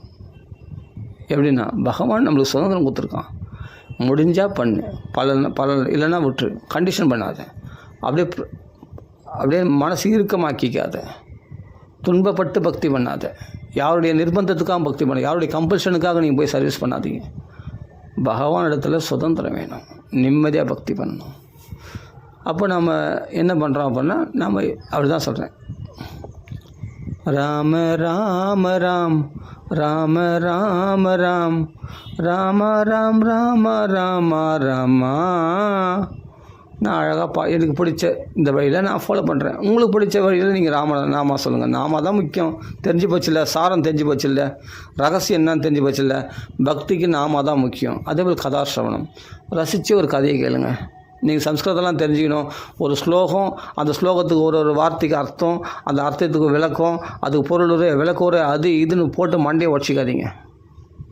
எளிமையாக கிருஷ்ணன் வந்தான், மண்ணை தின்னான், வாயை திறந்தான், உலகத்தை காட்டினான். அது என்னென்னலாம் காட்டினான்னு ரசிப்புத்தன்மை இருந்தால் இன்னும் கொஞ்சம் டீட்டெயிலாக தமிழில், எளிமையான தமிழில் பாகவதம் படிங்க. கதைகள் கதையாக தெரிஞ்சுங்க. கதை கேட்டு ஆனந்தப்படுங்க. அந்த கிருஷ்ண பக்தியை வளர்த்துங்க. ராமாயணம் படிங்க, ராமாயண கதையை கேளுங்க. எளிமையான தமிழில் சொன்னால் கேளுங்க. சம்ஸ்கிருதம்லாம் உங்களுக்கு அப்படி இப்படின்னு போட்டு மண்டே உடைச்சாங்கன்னா இதுக்கு இந்த ஸ்லோகத்துக்கு ஒரு ஸ்லோகம் தான் சொல்லுவாங்க, அந்த ஒரு ஸ்லோகத்துக்கு இவ்வளோ பேர் விளக்கம் அப்படி இப்படின்னு சொன்னால் தயவுசெய்து கேட்காதீங்க. உங்களுக்கு பிடிக்கலையா விட்டுருங்க. கதையாக உங்களுக்கு பிடிச்சதுன்னா யாருன்னா சொன்னாங்கன்னா தாராளமாக நிறைய பேர் சொல்கிறாங்க யூடியூப்பில். கிருஷ்ண கதைகளை, ராமர் கதைகளை எளிமையாக சொல்கிறாங்க. ஈஸியாக புரிகிற மாதிரி இருக்கணும். எதுவுமே வாழைப்பழத்தில் ஊசியாக இருக்கிற மாதிரி சுலபமாக இருக்கணுமே தவிர எதையும் கடினப்படுத்திக்கினா பக்தி வராது. இருக்கிற பக்தியும் போயிடும். டென்ஷனாக பக்தி பண்ணாதீங்க. ஆசை அவசரமாக பக்தி பண்ணாதீங்க. பூஜைகள் கூட உடனே பண்ணணும், அதை பண்ணணும். ஐயோ அது வேறு வலது பக்கம் பார்க்கணும், லெஃப்ட் பக்கம் பார்க்கணும், ரைட்டு பக்கம் பார்க்கணும், அது சுத்தமாக பார்க்கணும். இலையை இப்படி மடிச்சு வைக்கணும், இலையை அப்படி தலை அப்படி வரணும், இப்படி வரணும். என்னென்னவோ நிறைய சுத்த பத்தத்தை கடைப்பிடிப்பாங்க. இதெல்லாம் மனசு குழப்பத்தை உண்டாக்குமே தவிர நிம்மதி கொடுக்காது. நீங்கள் சாதாரண ஒரு இரும்பு பகவானுக்குன்னு வச்ச ஒரு தட்டில் கூட, பிளேட்டில் கூட பகவானை நைவேத்தியம் பண்ணுங்கள். தாராளமாக பகவான் ஏற்றுப்பார். சரி, இலையில் இருந்தால் இலையில் வைங்க. பகவானுக்கு சாதாரணமான பொருளை வைங்க. நீங்கள் என்ன சாப்பிட்றீங்களோ அது பகவான் நைவேத்தியம் வைங்க. ஆனால் மாம்சம் மட்டும் கூடாது, நான்வெஜ்ஜு கூடாது. வெஜிடேரியனாக வைங்க. நல்ல காய்கறி பதார்த்தங்களை வச்சு பகவானை நைவேத்தியம் பண்ண பகவான் சாப்பிட போகிறான். சாப்பிடுவான்னு நம்பிக்கை தான் முக்கியம். நீ நம்பிக்கையோடு வச்சா பகவான் கண்டிப்பாக சாப்பிட்றான். பத்திரம் புஷ்பம் பலம் தோயம் யோமே பக்தியாக பிரயச்சி. அன்போடு கொடுத்தா பகவான் சாப்பிடும். எளிமையாக பக்தி பண்ணுங்கள். எல்லாத்தையும் எவ்வளோ சுலபமாக்க முடியுமோ அவ்வளோ சுலபமாக பக்தி பண்ணால் தான் பகவான் வருவானே. ஒரு இது மாதிரி கண்டிஷனாக ரொம்ப கடுமைப்படுத்தின மனசு இறுக்கத்தோட யாருடைய நிர்பந்தத்துக்காகவும் அந்த ஸ்தாபனம் இந்த ஸ்தாபனத்தில் அங்கே சொல்கிறாங்க இங்கே சொல்கிறாங்கன்ட்டு யாருடைய நிர்பந்தத்துக்காக பக்தி பண்ணால் இருக்கிற பக்தியும் போயிடும். சில பேர்லாம் பார்த்தா எனக்கு பயமாக இருக்கும். ஏன் பயமாக இருக்குன்னா அவங்க அப்படி அந்த முகத்தை அப்படி வச்சுருப்பாங்க. அவ்வளோ என்னவோ எள்ளும் பொல்லும் வெடிக்கும். அப்படியே அத்தனையும் பார்த்தா அவங்க நல்லா நாமா சொல்கிறவங்க, நிறைய பக்தர்களோடு இருக்கிறவங்க, நிறைய அவருக்கு அது கூட்டங்கள் நிறைய இருக்கும். ஆனால் பார்த்தா ஒரு சிரிச்ச முகம். அவங்களோட போய் நம்ம சுலபமாக பழக முடியாது. பயமாக இருக்கும். சில பேர் சில குருமாரில் பார்த்தாவே நான் பயந்துடுவேன். ஆமாம், அது மாதிரி குருமாரில் பார்த்தா பயப்படுவேன். எனக்கு அவங்களாம் பார்த்தா ஒரு மாதிரி முறைச்சின்னு இருப்பாங்களா, எனக்கு என்ன பேசணுன்னா கூட பயமாக இருக்கும். எதனா நம்ம கவலைகள் எதனா சொல்லணுன்னா கூட பயமாக இருக்கும். ஏன்னா அவங்களாம் தூரம் நடந்துக்கணும், அவங்களாம் தொடக்கூடாது, அவங்களாம் எட்ட வந்துடணும், அவங்களாம் பார்க்கக்கூடாது. அவங்களாம் உடனே பேச 2 வார்த்தை தான் பேசணும், அது உடனே போயிடணும், உடனே பிடிச்சி தள்ளிடுவாங்க. இதெல்லாம் நினச்சா இதெல்லாம் வேலைக்கு ஆகாது. எல்லா இடத்துலையுமே பாலிடிக்ஸ் இருக்குது, எல்லாத்துலேயுமே அந்த குறைகள் இருக்குது. அப்படின்னும் போது சில குருமாரில் பார்த்தே நான் பயந்துருக்கேன். சில பேர் கொஞ்சம் சீனியர் டிவோட்டீஸ் ஆகிட்டாங்கன்னா, கொஞ்சம் நல்லா இது பண்ணிட்டாங்கன்னா அவங்கள பேசுறதுன்னு யாருமே இதே இஸ்கான் டிவோட்டீஸ் நிறைய பேர் சுலபமாக பழகிறவங்க, சகஜமாக பழகிறவங்க நிறைய பேர் இருக்காங்க. அவங்கள சௌலபியமாக பழகிறவங்க தான் நம்ம பேச முடியும். ரொம்ப ஸ்ட்ரிக்டாக நான் அப்படி இப்படி அப்படின்னா, எப்பா ஒரு அடி எட்டவே நான் நிற்கிறேன். ஃபஸ்ட்டு நீ என்னை விட்டு 8 அடி 2 அடி எட்ட நீ இல்லை. ஃபஸ்ட்டு நீ பேசினா எனக்கு பயமாகுது அப்படி நான் ஒதுங்கிடுவேன். அது மாதிரி ஆசாமிகளை முகத்தை கூட பார்க்க மாட்டேன், திரும்பி பார்க்க மாட்டேன். சகஜமாக பழகிறவங்களா இருக்கணும். நம்மளுக்கு நம்ம சந்தேகங்களை கேட்டால் சொல்கிறவங்களா இருக்கணும். நமக்கு தெரியாமல் தானே வரோம். ஆரம்ப நிலையில் பக்தியில் வராங்க. நான் யாருன்னா எனக்காக சொல்ல வரல, இது மாதிரி ஆரம்ப நிலை உள்ள பக்தர்களுக்காக சொல்ல வரேன். அது மாதிரி பக்தர்கள் எப்படி ஃபாலோ பண்ணால் இது மாதிரி ஆசாமிங்க இடத்துல முறைச்சின்னு நிற்கிறாங்க, எதனா கேட்டால் திமிரா பதில் சொல்கிறாங்கன்னா தயவுசெய்து போகாதீங்க. அங்கே அவங்கள பேசாதீங்க. நம்மளே இறங்கி பேசுகிறவங்க, பகவானே இறங்கி வரான். இவங்களாம் யார்? பகவானுடைய பக்தர்கள் தானே. அப்போ எப்படி இருக்கணும்? சுஹൃதகா, நலன் விரும்பிகளாக இருக்கணும், சௌலபியமாக இருக்கணும், சுலபமாக இருக்கணும். மைத்ரேயர் அப்படியேப்பட்ட பெரிய தேஜஸ்வி. மைத்ரேயர் தெரியுமா? பயங்கரமான தேஜஸ்வி. அப்படியேப்பட்ட ரிஷி விதுரர் என்னன்னா ஒரு சூத்திரஸ்திரீனுடைய புத்திரனாக பிறந்தார். ஆனால் வியாசருடைய புத்திரர் தான். வியாசருக்கும் ஒரு சூத்திரஸ்திரீனுடைய புத்திரனாக பிறந்தார். வேலைக்காரி பிள்ளை. இவரெல்லாம் நெருங்கத்துக்கே தகுதி இல்லைன்னு நினைக்கிறவர் விதுரர். ஆனால் அவர் போனவனே வாப்பான்னு அன்பாக கூப்பிட்றாரு. அப்போ அவருடைய சௌலபியத்தை பார்த்து அவ்வளோ பெரிய மகாத்மா மைத்ரேய மகரிஷி பகவானே தரிசனம் பண்ணுவார். பகவான்கிலேருந்து உபதேசம் பெற்றவர். அப்படிப்பட்ட பாகவதம் அப்படிப்பட்ட தேஜஸில் பிரகாசிக்கிறார். அப்படிப்பட்ட மகாத்மா. ஆனால் விதுரரை பார்த்தா ஒரு மந்திரியாக பிறந்த ஒரு சூத்திர வேலைக்காரனுடைய பிள்ளையாக பிறந்தவர். ஆனால் அவர் இப்போ பணிஞ்சு போகிறார். அவரை பார்த்தோன்னே அன்பாக கூப்பிட்டு அரவணைச்சிக்கிறார். கூப்பிட்டு அன்பாக அவருக்கு உபதேசம் பண்ணுறார் மைத்திரியர். அது மாதிரி இருக்கணும். அது மாதிரி சௌலபியமாக பழகக்கூடியவங்களாக இருக்கணும். சுலபமாக இருக்கணும். அப்படிப்பட்ட மகாத்மா காலத்தில் தான் யாரத்திலும் இப்போ அசுர குழந்தைகள் பிரகலாதனத்தில் எப்படி உபதேசம் பெற்றது? குரு கண்டிஷனாக இதை சொல்லு அதை சொல்லு. அந்த குரு மிரட்டா நம்பர் பெரம்பெத்து அடிப்பேன் அப்படின்னு சொன்னார் சண்டமார்கள். அது மாதிரியே மிரட்டினார் பிரகலாதன். பெரம்பெத்து அடிச்சிடுவேன், ஒன்று கொன்னுடும், ஒன்று அடிச்சிடுவேன் அப்படின்னா மிரட்டினார். சண்டமார்கள் மிரட்டினாங்க பிரகலாதனை. பிரகலாதன் எப்படி அன்பாக சொன்னார்? ஜாக்கிரதையாக இருக்குண்டா, துர்லபம் மனுஷ ஜென்மம், மனுஷன் ஆயுஷ் எப்படி வீணாக போகுது, எப்படி ஜாக்கிரதை படுத்துறாரு பாருங்கள். அழகாக அந்த குழந்தைகளுக்கு அழகாக சொல்கிறார் பிரகலாதன். நான் குரு, நான் வந்து பெரிய ராஜாவுடைய அர்ணிகஷ்மனுடைய பிள்ளை, ஜாக்கிரதையாக நான் சொல்கிறது கேட்கலாம் உதவிங்க அப்படின்னு மிரட்டினார். இல்லை, நம்ம எப்படிலாம் வீணாக போகிறோம் பற்றியா, எப்படிலாம் நம்ம ஏமாந்து போயிடுவோம். பெரியவனானா மனைவனுடைய ரகசியமான சொற்களால் ஏமாந்துருவோம் அப்படின்லாம் சொல்லி நம்ம எப்படின்னா ஒரு பட்டுப்பூச்சி தன்னுடைய வாயிலேருந்து நூலை கக்கி அது எப்படி தன்னுக்குள்ளே ஒரு கட்டு போட்டு தானே சிக்கிண்டு அது மரணம் அடையதோ, அது மாதிரி தான் நாமளும் ஒரு கர்ம பந்தங்கள் இந்த வலைகளை சிக்கிண்டு இந்த பந்த பாசத்தில் சிக்கிண்டு நாமளும் செத்து போகிறோம்டா, நம்ம மோட்சத்தை அடைய மாட்டோம் அப்படின்னு ஜாக்கிரதை. எவ்வளோ அழகாக அந்த பிரகலாத் அந்த குழந்தைங்களுக்கு எவ்வளோ அழகாக அவ்வளோ பெரிய விஷயத்த கேட்குதுங்க. அவன் லாஸ்ட்டில் அது சந்தேகம் சொல்கிறேன், நாரதர் எப்படி உனக்கு சங்கம் கொண்டாருன்னு கேட்குது. அதுக்கு பதில் அருமையாக பொறுமையாக அதுக்கு விளக்கமாக பெருசாக சொல்கிறார். பதில் எவ்வளோ அழகாக சொல்கிறார் பிரகலாதன். தன் குழந்தைக்கு தன் ஃப்ரெண்ட்ஸுக்கு சொல்கிற மாதிரி சொல்கிறார். அழகாக கிளிப்பிள்ளைக்கு சொல்கிற மாதிரி சொல்கிறார். பிரகலாதனுடைய வார்த்தைகளில் பாருங்கள், எதனா ஒரு கடினமான வார்த்தை ஒன்று வருதா பாருங்கள், நம்மளுக்கே கேட்கறதுக்கு ஆசையாக இருக்கும். பிரகலாத உபதேசம் அப்படி இருக்கணும். ஒரு துருவனுக்கு எவ்வளோ அழகாக சொல்லி கொடுத்தாரு நாரதர். யோசிச்சு பாருங்கள். ஒவ்வொரு உபன்யாசங்களை கேடு சனகாதி முனிவர்கள் உபதேசம் பண்ணியிருக்காங்க. புரதி சக்கரவர்த்திக்கு ரிஷபதேவர் உபதேசம் பண்ணுறார் பரத யோகீஸ்வரர் குழந்தைங்களுக்கு. எங்கன்னா கண்டிஷனாக சொன்னாரா பாருங்கள், இதெல்லாம் ஃபாலோ பண்ணால் நல்லது, இப்படி இப்படி அடையலாம், இப்படி இருக்கணும் அப்படி இருக்கணும்னு சொன்னாரே தவிர அதுக்கு வேண்டி இல்லை. அது கொஞ்சம் ஸ்ட்ரிக்டாக சொன்னாரே தவிர ஆனால் அந்த பிள்ளைகளுக்கு ஆனாலும் நல்லதுக்காக சொன்னார். அதை சொல்ல வேண்டிய விதத்தில் சொல்லியிருக்கார் ரிஷபதேவர். படித்து பார்த்தா தெரியும் உங்களுக்கு. நம்ம சம்ஸ்கிருதம் படிக்கலாம், தமிழ்லேயே எடுத்து எதுவுமே படித்து பாருங்கள். பாகவத்தில் எப்படி சொல்லியிருக்காங்க உபதேசம்.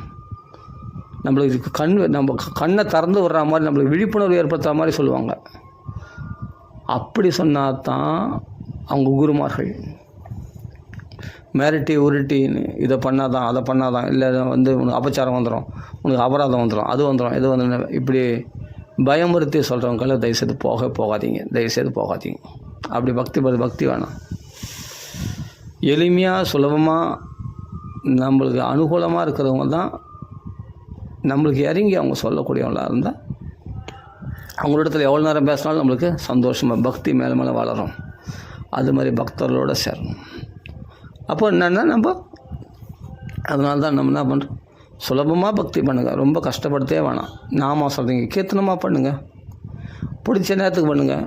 3 மணி நேரம் இப்போ நான் சொல்லியிருக்கேன், நான் பண்ணுவேன் 3 மணி நேரம் என்னால் இந்த பகவான் அனுகிரகம் பண்ணால் நம்மளுக்கு சாத்தியம். 3 மணி நேரம் பண்ணலாம். 3 மணி நேரம் பண்ணால் தான் பக்தி அப்படிலாம் கிடையாது. நீங்கள் ஒரு நாமம் சொன்னால் கூட அது வீண் போகாது. அந்த ஒரு நாமத்துக்கும் பகவான் பலன் கொடுப்பான். ராமான்னு சொன்னாவே அதுவே பக்தி தான். ராமன் சொன்னால் பக்தி இல்லையா? இதெல்லாம் ஒரு நாமம் 2 நாமம் சொன்னாலாம் பக்தி இல்லை. யார் சொன்னது? ஒரு நாம சொன்னாவே போதும், உடனே கை மேலே பலன்ட்டு இதே பாகவதம் சாஸ்திரம் சொல்லியிருக்கு. அதனால் ராமாயணத்துலேயும் சொல்லியிருக்கு, ஒரு தடவை ராமான்னு சொன்னால் போதும், அதுவே பக்தி தான். அதனால் அதில் நம்பிக்கை, அந்த ஒரு தடவை சொன்னாவே அது பக்தி தான்ற நம்பிக்கை உனக்கு வேணும். ஃபஸ்ட்டு உனக்கு அதில் திட விசுவாசம் வேணும். அதனால் எங்கேயும் அலைய வேண்டாம், அங்கங்கே போய் சிரமப்பட வேண்டாம், கஷ்டப்பட வேண்டாம். ஜாலியாக இருங்க, சுகமாக இருங்க. இருந்த இடத்துல இருந்தபடி நாமா சொல்லுங்கள் சுகமாக. எங்கே அங்கே ஓடினா தான் எனக்கு கிடைக்கும் அப்படின்னா அங்கே ஓடினா தான் கிடைக்கும். நீ வீட்டில் இருந்து நாமா சொன்னால் உனக்கு கிடைக்காது கண்டிப்பாக. அவங்க காலெலாம் பிடிச்சா தான், இவங்க வழியில் போனால் தான், அந்த வழியில் வந்தால் இந்த ரெஸ்ட்ரிக்ஷன்லாம் ஃபாலோ பண்ணால், இந்த படிகள்லாம் ஃபாலோ பண்ணால் தான், அதெல்லாம் கிடையாது. அப்படிலாம் கிடையாது. நீங்கள் சாதாரணமாக இந்த பக்தி பண்ணுங்கள். உங்கள் நிலையிலிருந்தே நீங்கள் பக்தி பண்ணுங்கள். உங்களால் ஒரு மாலை சொல்ல முடியுமா? 108 நாமா போதும், அதுவே பக்தி தான். இல்லை ஒரு நாமா ராமான்னு சொல்ல முடியுமா? அதுவே பக்தி தான். இது மாதிரி யார் சொல்லுவாங்க? அண்ணா சொல்கிறார், ஸ்ரீ அண்ணா சொல்கிறார், முடிஞ்ச வரைக்கும் பக்தி பண்ணு. முடியலன்னா விட்டு பரவாயில்ல. ஆனால் முடியும் போதெல்லாம் டைம் கிடைக்கும் போதெல்லாம் பக்தி பண்ணு, போதும், அவ்வளோதான். இவ்வளோ தாங்க, வேறு என்னங்க சொல்கிறார் அவர்? அண்ணா சொல்கிறாரு, சிஷ்ய அண்ணா சொல்கிறாரு, என்ன சொல்கிறாரு? முடிஞ்ச போதெல்லாம் பக்தி பண்ணுங்கள், முடியலன்னா பரவாயில்ல விட்டுருங்க. முடிஞ்ச போதெல்லாம் நாமா சொல்லுங்கள், முடிஞ்ச போதெல்லாம் பாகவதம் படிங்க, அவ்வளோதான், வேறு ஒன்றும் இல்லை. இதுதான் பக்தி. இது மாதிரி யாருன்னா சொல்லுவாங்களா? அப்படிலாம் பண்ணால் வேலைக்கு ஆகாது. இது ஃபஸ்ட்டு இந்த புக்கு படிக்கணும், சின்ன புக்ஸ், ஸ்மால் புக், இதை படிக்கணும், அதை படித்து அப்பா அங்கெல்லாம் அப்பா இதெல்லாம் ஃபாலோ பண்ணணும், இந்த தீட்சை வாங்கணும், அதை அப்போ தான் உனக்கு பகவான் உனக்கு மோட்ச வைகுண்ட வாசல் திறந்து வைப்பானா? ஏன்பா எனக்கு என்ன திறந்து வச்சிட்டான்? பகவான் சித்தத்வாத்து இங்கே பாகவத்தில் சொல்லியிருக்கேன், ரெடியாக இருக்கான் பகவான் அனுகிரகம் பண்ணுறதுக்கு. என் இதயத்திலே இருக்கிறான், என் பக்கத்துலேயே இருக்கிறான், எனக்கு எப்போ கதை திறந்து வச்சுருக்கான். நான் தான் நான் தான் ஒரு நாமா கூட சொல்லாமல் இருக்கிறேன், தப்பு ஏமால. அதனால் பகவான் இதெல்லாம் பண்ணால் தான் பகவான் கிடைப்பானா? அப்போ ஏற்கனவே கட்ச பகவானை நான் என்ன பண்ணுறது? இப்போ இவங்க சொல்கிறது இவங்க பின்னாடி போனோம்னா இனிமேல் கிடைக்க போகிறானா பகவான்? அது கிடைக்கிறதுக்கு நான் அந்த பக்குவம்லாம் வேணுமா? அதுக்கு இந்த தீட்சைலாம் எல்லாம் பண்ணால் தான் நீ பகவான். அப்போ கிடைச்ச பகவானே என் ஹிருதயத்திலே எனக்கு பகவான் கிடைச்சிட்டானே, என் கூட பேசுகிறானே, என் கூட பழகுறானே, இது மாதிரி விஷயங்களை எனக்கு சொல்லிக் கொடுக்குறானே. இது மாதிரி கடினமான மார்க்கங்களில் போகாத. பக்தின்றது கடினமான மார்க்கம் இல்லை. யோகம், தியானம், தவம், ஞானம் தான் கடினமான மார்க்கம். அதை விட கடினமாக இது ஆக்கிடுறாங்க பக்தியை. அப்படி கிடையாது. பக்தி ரொம்ப பக்தியோ சுலபம், பகவான் ரொம்ப ரொம்ப சுலபமானது பக்தி தான். அதை போய் கடினமாக யாருன்னா சொன்னாங்கன்னா தயவுசெய்து அதை ஃபாலோ பண்ணாத. எனக்கு ஹிருதயத்தில் பகவான் அப்படி தான் சொல்லி கொடுக்குறான். உன்னால் ஒரு நாமா சொல்ல முடியுமா ராமான்னு? அது பக்தி தான். ராமான்னு ஒரு நாமா சொல்லிட்டுன்னா அது பக்தி தான். இப்போ எத்தனை தடவை நான் ராமநாமா சொல்லிட்டேன் பாருங்கள். அப்போ ஒரு தடவை சொன்னானும் போதே அப்படின்போது நம்மளுக்கு ஆசையாக இருக்குல்ல பார்க்குறது. பரவாயில்ல, ஒரு தடவை ராமான்னு சொன்னாவே அது பக்தியா? ஏன் ஒரு தடவை சொல்லுவேன், 2-3 தடவை சொல்லுவோமே அப்படின்னு ஆசை வருதா இல்லையா? சரி, ஒரு தடவை ராமான் அது ரொம்ப இது. ஆனால் ஒரு 3 தடவை சொல்லுவோம் ராம ராம ராமா. அதுதான் ஸ்ரீ சிவபெருமான் சொன்னார், ஒரு விஷ்ணு சஹஸ்ரநாமம் சொன்ன பலனா அது 3 தடவை ராமநாமம் சொல்லிட்டேன். எவ்வளோ சுலபமாக குரு தட்சிணாமூர்த்தி எப்படி சொல்லி கொடுக்குறாரு பாருங்கள். சுலபமாக பாருங்கள். 3 தடவை ராமநாமம் சொல்லிட்டு நீங்கள் விஷ்ணு சஹஸ்ரநாமம் சொல்லிட்டே. நீ இப்போது ஒரு தடவை ராமநாமம் சொன்னால் ராமநாமம் சொன்ன போலன்னு ஓகே, 3 தடவை ராமநாமம் சொல்லிட்டேன்னு அடப்பா நீ ஒரு விஷ்ணு சஹஸ்ரநாமம் சொல்லிட்டேடா நீ புண்ணியாத்மா ஆகிட்டேடா நீ. என்னப்பா அப்படி சொல்கிறேன் அப்படின்னா, இன்னொரு 3 தடவை சொன்னேன்னா 2 தடவை விஷ்ணு சஹஸ்ரநாமம் சொல்லிட்டடா நீ அப்படின்னு எவ்வளோ உற்சாகமாக இருக்குது கேட்குறதுக்கு. அது மாதிரி சொல்லிக் கொடுக்கணும்.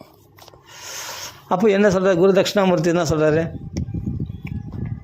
ஸ்ரீராம ராம ராமேதி அப்படியா ரமே ராமே மனோரமே சஹஸ்ரநாம தத்துல்யம்.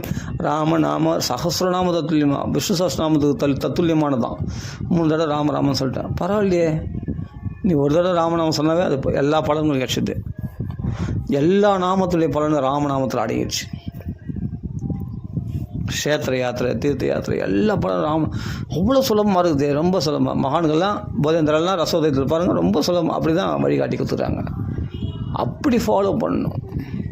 நீ ஆசையோடு செய்யணும், ஆசையாக செய்யணும். 108 நான் 108 நாமா சொல்லணும், 108 நாமா நான் ஆசையாக செய்யணும். எனக்கு உட்பட்டு, என் மனசுக்கு உட்பட்டு நான் சுதந்திரமாக செய்யணும், நான் பிரியமாக செய்யணும். என் பகவானத்தில் பக்தி வராமல் பகவானே ராமா ராமா ராமா அப்படின்னு ஆசையாக நாம சொன்னேன். அந்த உருகணும், நெஞ்சு உருகணும். கண்ணில் அப்படியே சொல்லும்பொழுதே ஒரு நாமத்தினாலே நீ திருப்தி அடையிறியே ராமா. இல்லை நிறைய நாமா சொல்லணும், நான் 3 மணி நேரம் சொல்லணும், 4 மணி நேரம் சொல்லணும். அது பகவான் அனுகிரகத்தினால் சொல்கிறது. அதுபோல் நான் அடியேன்னு சொல்லியிருக்கேன். என்னென்னா பகவான் அனுகிரகம் பண்ணால் சொன்னேன், சொல்ல முடியல விட்டுரு பரவாயில்ல. நீ ஒரு நாமா சொன்னாலும் அதுக்கு வேல்யூ இல்லாமல் போகாது. ராமான்னு சொல்லிட்டான். அப்போ சிவபெருமான் சொல்கிறார் 3 தடவை நாமா சொல்லிட்டா ஒரு விஷ்ணு சஹஸ்ரநாமம் சொன்ன பலன். அப்பா, அதுதான் எல்லா தர்மங்களுக்குள்ள சிறந்த தர்மம்னு பீஷ்மரே சொல்லியிருக்காரு. விஷ்ணு சஹஸ்ரநாமம் அதில் சாரமானது ராமநாமம். அத்தனை பலன்களையும் உத்தரமாகிடுச்சு. க்ஷேத்திர யாத்திரை, தீர்த்த யாத்திரை, புண்ணிய தீர்த்தங்களை ஸ்நானம் பண்ண, வேதாத்தியனம் பண்ண பலன், சோமயாகம் பண்ண பலன், எல்லா யாகங்களும் பண்ண பலன், அஸ்வமேத ராஜசூய வாஜபேயி யாகம் பண்ண பலன்லாம் குத்துருமா ராமநாமா சொன்னான். தபஸ் பலன், யோக பலன், ஞான பலன் எல்லாத்தையும் கொடுத்துருமா ராமநாமம். அது கொடுக்க முடியாத ஒன்று கிடையாது. உலக ஆசைகளையும் கொடுத்துரும், ஆன்மீக விஷயங்களையும் கொடுத்துரும். அப்படின்னா அந்த ஒரு தடவை ராமான்னு சொல்லிட்டா அவ்வளோ பவர் ஆகுது. அப்படின்னா நம்ம ஒரு தடவை நித்திப்போம்மா ராமன்னு சொல்கிறதுக்கு. ராமா சரி சொல்லிட்டேன். அதான் திரும்ப இன்னும் 2-3 தடவை என்ன வாயா வெளிக்கு போகுது. ஒரு 3 தடவை சொன்னோம்னா முத்தா கொட்டிட்டு போகுது. தாராளமாக நான் 3 தடவை சொல்லுவேன் ராம ராம ராமா பரவாயில்ல. விஷ்ணு சஹஸ்ரநாமம் சொன்ன பலன் கிடச்சிச்சு. அந்த திருப்தியோடு போகலாம் இல்லையா? அப்போ பக்தி பண்ணுறதுக்கு ஆசையாக இருக்குதா இல்லையா? இப்படி சொன்னால் இவ்வளோ தாங்க விஷயமே. மேட்ரை இவ்வளோ சிம்பிளாக முடிக்கிறதுக்கு தான் இவ்வளோ தொலை நான் இப்போது இவ்வளோ விஷயங்களை சொன்னதுக்கு காரணமே. அந்த ஸ்தாபனங்கள் இந்த ஸ்தாபனம், அங்கே போனால் இங்கே போனால், அந்த கடினம் இந்த கடினம், கஷ்டங்கள், சீனியர் டிவோட்டிஸு அவங்க கண்டிஷன், அவங்களாம் பார்த்தா பயமாக இருக்கும். சில அப்போ பல விதமான பஜனைகள், அதுவும் ராதா கல்யாணம் சீதா கல்யாணம் அந்த சம்பிரதாய பஜனைலாம் பார்த்தா பயமாக இருக்கும். அதெல்லாம் ரொம்ப தெளிவாக இருக்கணும். அதை ரொம்ப தெரிஞ்சு வச்சுருந்தா தான் அதெல்லாம் பண்ண முடியும். அதெல்லாம் அட்டன் பண்ணலாம் என்ஜாய் பண்ணதோடு. நான் என்ன சொல்கிறேன்னா, ராதா கல்யாணம் சீதா கல்யாணம் போகிறது ரொம்ப புண்ணியம், ரொம்ப விசேஷம். அதெல்லாம் அந்த கல்யாணத்தில் பார்க்கறது நம்ம வீட்டில் கல்யாணம் நடக்கும் நிறைய அது பிரார்த்தனை பண்ணதோடு நிறுத்திக்கும். ஆனால் அதெல்லாம் தெரிஞ்சுக்கணும், அதெல்லாம் படித்து நம்ம மனப்பாடம் பண்ணிக்கணும், தெரிஞ்சுக்கணும்னு ஆசைப்பட்டால் அது இன்ட்ரெஸ்ட் இருந்தால் பண்ணிக்கும். தெரியாத விஷயத்தில் கஷ்டப்பட வேணான்றேன். அதெல்லாம் பண்ணாதான் நம்ம உங்களுக்குள்ள ஒரு கண்டிஷன் யாருன்னா சொன்னாங்கன்னா அதை அக்செப்ட் பண்ணிக்க வேண்டியதில்லை. நாம் பொதுமக்களோட பொதுமக்களாக கீழவே இருந்து மேல் அப்படியே அனுபவிச்சுட்டு வந்து நேரணும். அவ்வளோதான். நம்ம நாலேஜ் இன்க்ரீஸ் பண்ணிக்கிறோம், நம்ம பெரிய ஸ்காலர் ஆனது ஸ்கில்லாக என்ன அப்படின்னு சொல்லிட்டு இதில் போய் நம்ம மூக்க நுழைச்சிட்டு முடியாது கஷ்டப்பட்டுக்கின்னு பக்தி நம்ம ஏற்கனவே டெய்லி ரெகுலராக பண்ணுற பக்தியை கோட்டை விட்டுறக்கூடாதுங்க சொல்ல வரேன். பக்தியை கடினப்படுத்தாதீங்க, பக்தியை சுலபப்படுத்திங்க, சந்தோஷமாக செய்யுங்க. ராதா கல்யாணம் அதெல்லாம் சாமர்த்தியம் உள்ள பிராமணர்கள் அந்த மந்திரங்கள்லாம் சொல்கிறாங்க, அஷ்டபதி பாடுறாங்க, எல்லாம் ஓகே. அதெல்லாம் பஜனை பண்ணுறவங்களாம் அந்த மொழி அதெல்லாம் பார்த்து என்ஜாய் பண்ணிட்டு வந்துடுங்க. உங்களுக்கு பிடிச்ச வரைக்கும் இருங்க, எவ்வளோ நேரம் கேட்க முடியும். உங்களுக்கு தூக்கம் வர மாதிரி இருந்தால் எழுந்து வந்துடுங்க. அதுதான் பிரசாதம் சாப்பிட்டு வந்து நேருங்க. அதுதான் நிறைய பேர் அந்த பஜனைலாம் முடிஞ்சால் தான் பிரசாதம் பண்ணுவாங்களுக்கு அதுக்காக பஜனை கேட்பாங்க. கேட்டு அப்புறமா பஜனை முடிஞ்சோடனே அப்போ சாப்பிட்டு வருவாங்க. ஆனால் பஜனை இல்லை, அவங்களுக்கு உடம்பு உட்காரவே முடியாது, முதுகு வலிக்கும், இப்படி வலிக்கும், இது திரும்ப நம்ம ஏந்து போயிடலாமான்னு தோணும். அப்படியே ரொம்ப வெறுப்பாக உட்காந்து இருப்பாங்க, வேறு வழி இல்லாமல் கேட்பாங்க. அது மாதிரிலாம் எவ்வளோ பேர் நான் பார்த்துருக்கேன். அந்த சமயத்தில் ஃபோன் ஒன்று இருப்பாங்க, அந்த சமயத்தில் ஏதோ ஒரு புக்கை படிச்சுன்னு இருப்பாங்க, அவங்க பாட்டு பஜனை பாடின்னு இருப்பாங்க புரியாத பாஷையில். எதுக்குன்றேன், அப்படிலாம் இருக்க வேண்டிய அவசியமே இல்லை. நம்ம எதுக்காக வந்திருக்கோம்? கொஞ்சம் நேரம் என்ஜாய் பண்ணுமா போதும். நம்மளுக்கு செட் ஆகலையா விட்டுருங்க. உங்களுக்கு எந்த விதத்தில் பக்தி பண்ண தெரியுமோ அந்த விதத்தில் பக்தி பண்ண. நாம சொன்னால் பிடிக்கும், கதை சொன்னால் பிடிக்கும், சுலபமாக கதை சொல்கிற இடத்துல போய் உட்காருங்க, அதை கேளுங்க, என்ஜாய் பண்ணுங்கள். அவ்வளோதான். எதுக்கும் அடிக்ட் ஆகிடாதீங்க, யாருடைய கம்பல்ஷனுக்கும். பக்தின்றது ரொம்ப சுலபமானது, பக்தி கடினமானது கிடையவே கிடையாது. யாருன்னா சொன்னாங்கன்னா அவங்க முட்டாள். பக்தி ரொம்ப கஷ்டமானது, பக்தி கடினமான மார்க்கம் அப்படின்னு சொன்னாங்கன்னா அவங்க விஷயம் தெரியலன்னு அர்த்தம். பக்தி தான் எல்லாத்த விட ரொம்ப ரொம்ப சுலபமானது. அதான் சொல்கிறேன், 10 நாமா நீ ராமநாமனால இன்றைக்கி உன்னால் 10 நாமா சொல்ல முடியுமா? பகவான் பார்த்துப்பான். அந்த 10 நாமா பெருசு தெரியுமா? 10 நாமா பெருசு. ராம ராம ராம ராம ராம ராம ராம ராம ராம ராம முடிஞ்சு போச்சு. 10 நாமா பெரிய விஷயம். பகவான் சந்தோஷம் அடைஞ்சுவான். உன் விஷயத்தில் பகவான் சந்தோஷம் அடைஞ்சதுனால தான் நான் 10 நாமா சொன்னால் பகவான் எப்படி திருப்தி அடைவான்? இது எங்கே பத்தும் அப்படின்னு நினச்சின்னா பத்தாது. நீ இன்னும் நிறைய சொல்ல வேண்டியிருக்கும். இன்னும் கர்மா கழியலன்னு அர்த்தம். நீ விஷயம் புரிஞ்சிக்கலன்னு அர்த்தம். ராமநாம மகிமை தெரிஞ்சிக்கலன்னு அர்த்தம். 10 நாமா சொல்லியிருக்கான், பகவான் திருப்தி அடைஞ்சிடறான் அப்படின்னு நினச்சின்னா உண்மையிலே பகவான் திருப்தி அடைஞ்சிட்டார். பகவான் பிரேமையை வர்ஷிப்பான் மேலே. அந்த 10 நாமன்றதில் ராமான் நாமமே, நாமம் வரல நாமி வரல, சாக்ஷாத் பகவானே அந்த ராமநாமம் நம்ம எச்சிலில் படுறான் ராமநாமத்தின் ரூபத்தில். அப்படின்னும் போது அது பெரும் பாக்கியம் இல்லையா? நம்ம நாக்கில் வந்துட்டானே பகவான். அப்போது நீ அந்த 10 நாமா சின்னதுன்னு நினைக்காத, பெருசு. ஏன்னா நீ நினச்சி நாமா சொல்லலை. ஒரு நாமா கூட 4 லட்சம் ஜென்மா புண்ணியம் பண்ணியிருந்தால் ஒரு தடவை நாக்கில் நாமா சொல்ல வருமா? மனுஷ ஜென்மா எடுத்து புண்ணியம் பண்ணியிருந்தால் தான் 4 லட்சம் ஜென்மா புண்ணியம் பண்ணியிருந்தால் தான் ஒரு தடவை ராமான்னு சொல்ல வருமா? மகான்கள் சொன்ன வாக்கு நான் சொல்லலை, நல்லா புரிஞ்சுங்க, சாஸ்திரத்தில் நான் சொல்கிறேன். அப்போ அந்த ஒரு தடவை நாமா சொல்லணுன்னா கூட பகவான் அனுக்கிரகம் இருந்தால் தான் உன் வாக்கில் ராமான்னு வரணும்போது நீ 10 நாமா சொல்லியிருக்கி. பகவான் உன் வாக்கில் உன்னை சொல்ல வச்சிருக்கானே பகவான். அப்போ நீ நினச்சி நாமா சொல்ல, பகவான் நினச்சதுனால நாமா சொன்ன. பகவான் அனுக்கிறது பாத்திரமாயிட்டே நீ. அது ஏன் இல்லைன்னு மறுக்கிற? இல்லை நான் எங்கே அது நாம 10 நாமா சொல்லணுன்னே 10 நாமா 20 நாமா அதெல்லாம் ஒரு நாமாவா? ஆனால் அதுக்காக 10 நாமாலே நின்றக்கூடாது. நிறைய நாமா சொல்லணுன்றது அது வந்து இவங்க இன்ட்ரெஸ்ட்டில் வர்றது. 3 மணி நேரம் 4 மணி நேரம் நாமா சொன்னால் நல்லது தான். ஆனால் ஒரு நாமத்துலேயும் பகவான் திருப்தி அடைவான்னா ஏன் திருப்தி அடைவான்னா பகவான் நினச்சி தான் உன்னை சொல்ல வச்சுருக்கான். அப்போ திருப்தி அடைஞ்சதுனால தான் நீ நாமாவே சொல்லியிருக்க. திருப்தி அடைவானான்னு கேட்காத, திருப்தி அடைஞ்சதுனால தான் நீ உன் வாக்குலேருந்து ராமானம் வந்துக்குது. இந்த ஒரு நாமம் நான் ராமநாமா சொல்கிறேன், பகவானுக்கு கண்டிப்பாக சந்தோஷம் அடைவானா இந்த ஒரு நாமத்தில். இந்த 10 நாமா நான் ராமநாமா சொல்லியிருக்கேன், இதில் பகவான் சந்தோஷம் அடைவானா? சந்தோஷம் அடைவானான்னு கேட்குறது, சந்தோஷம் அடைஞ்சதுனால தான் நீ 10 நாமா ராமநாமா சொல்லியிருக்கேன். அது முதல்ல தெரிஞ்சுக்கும்.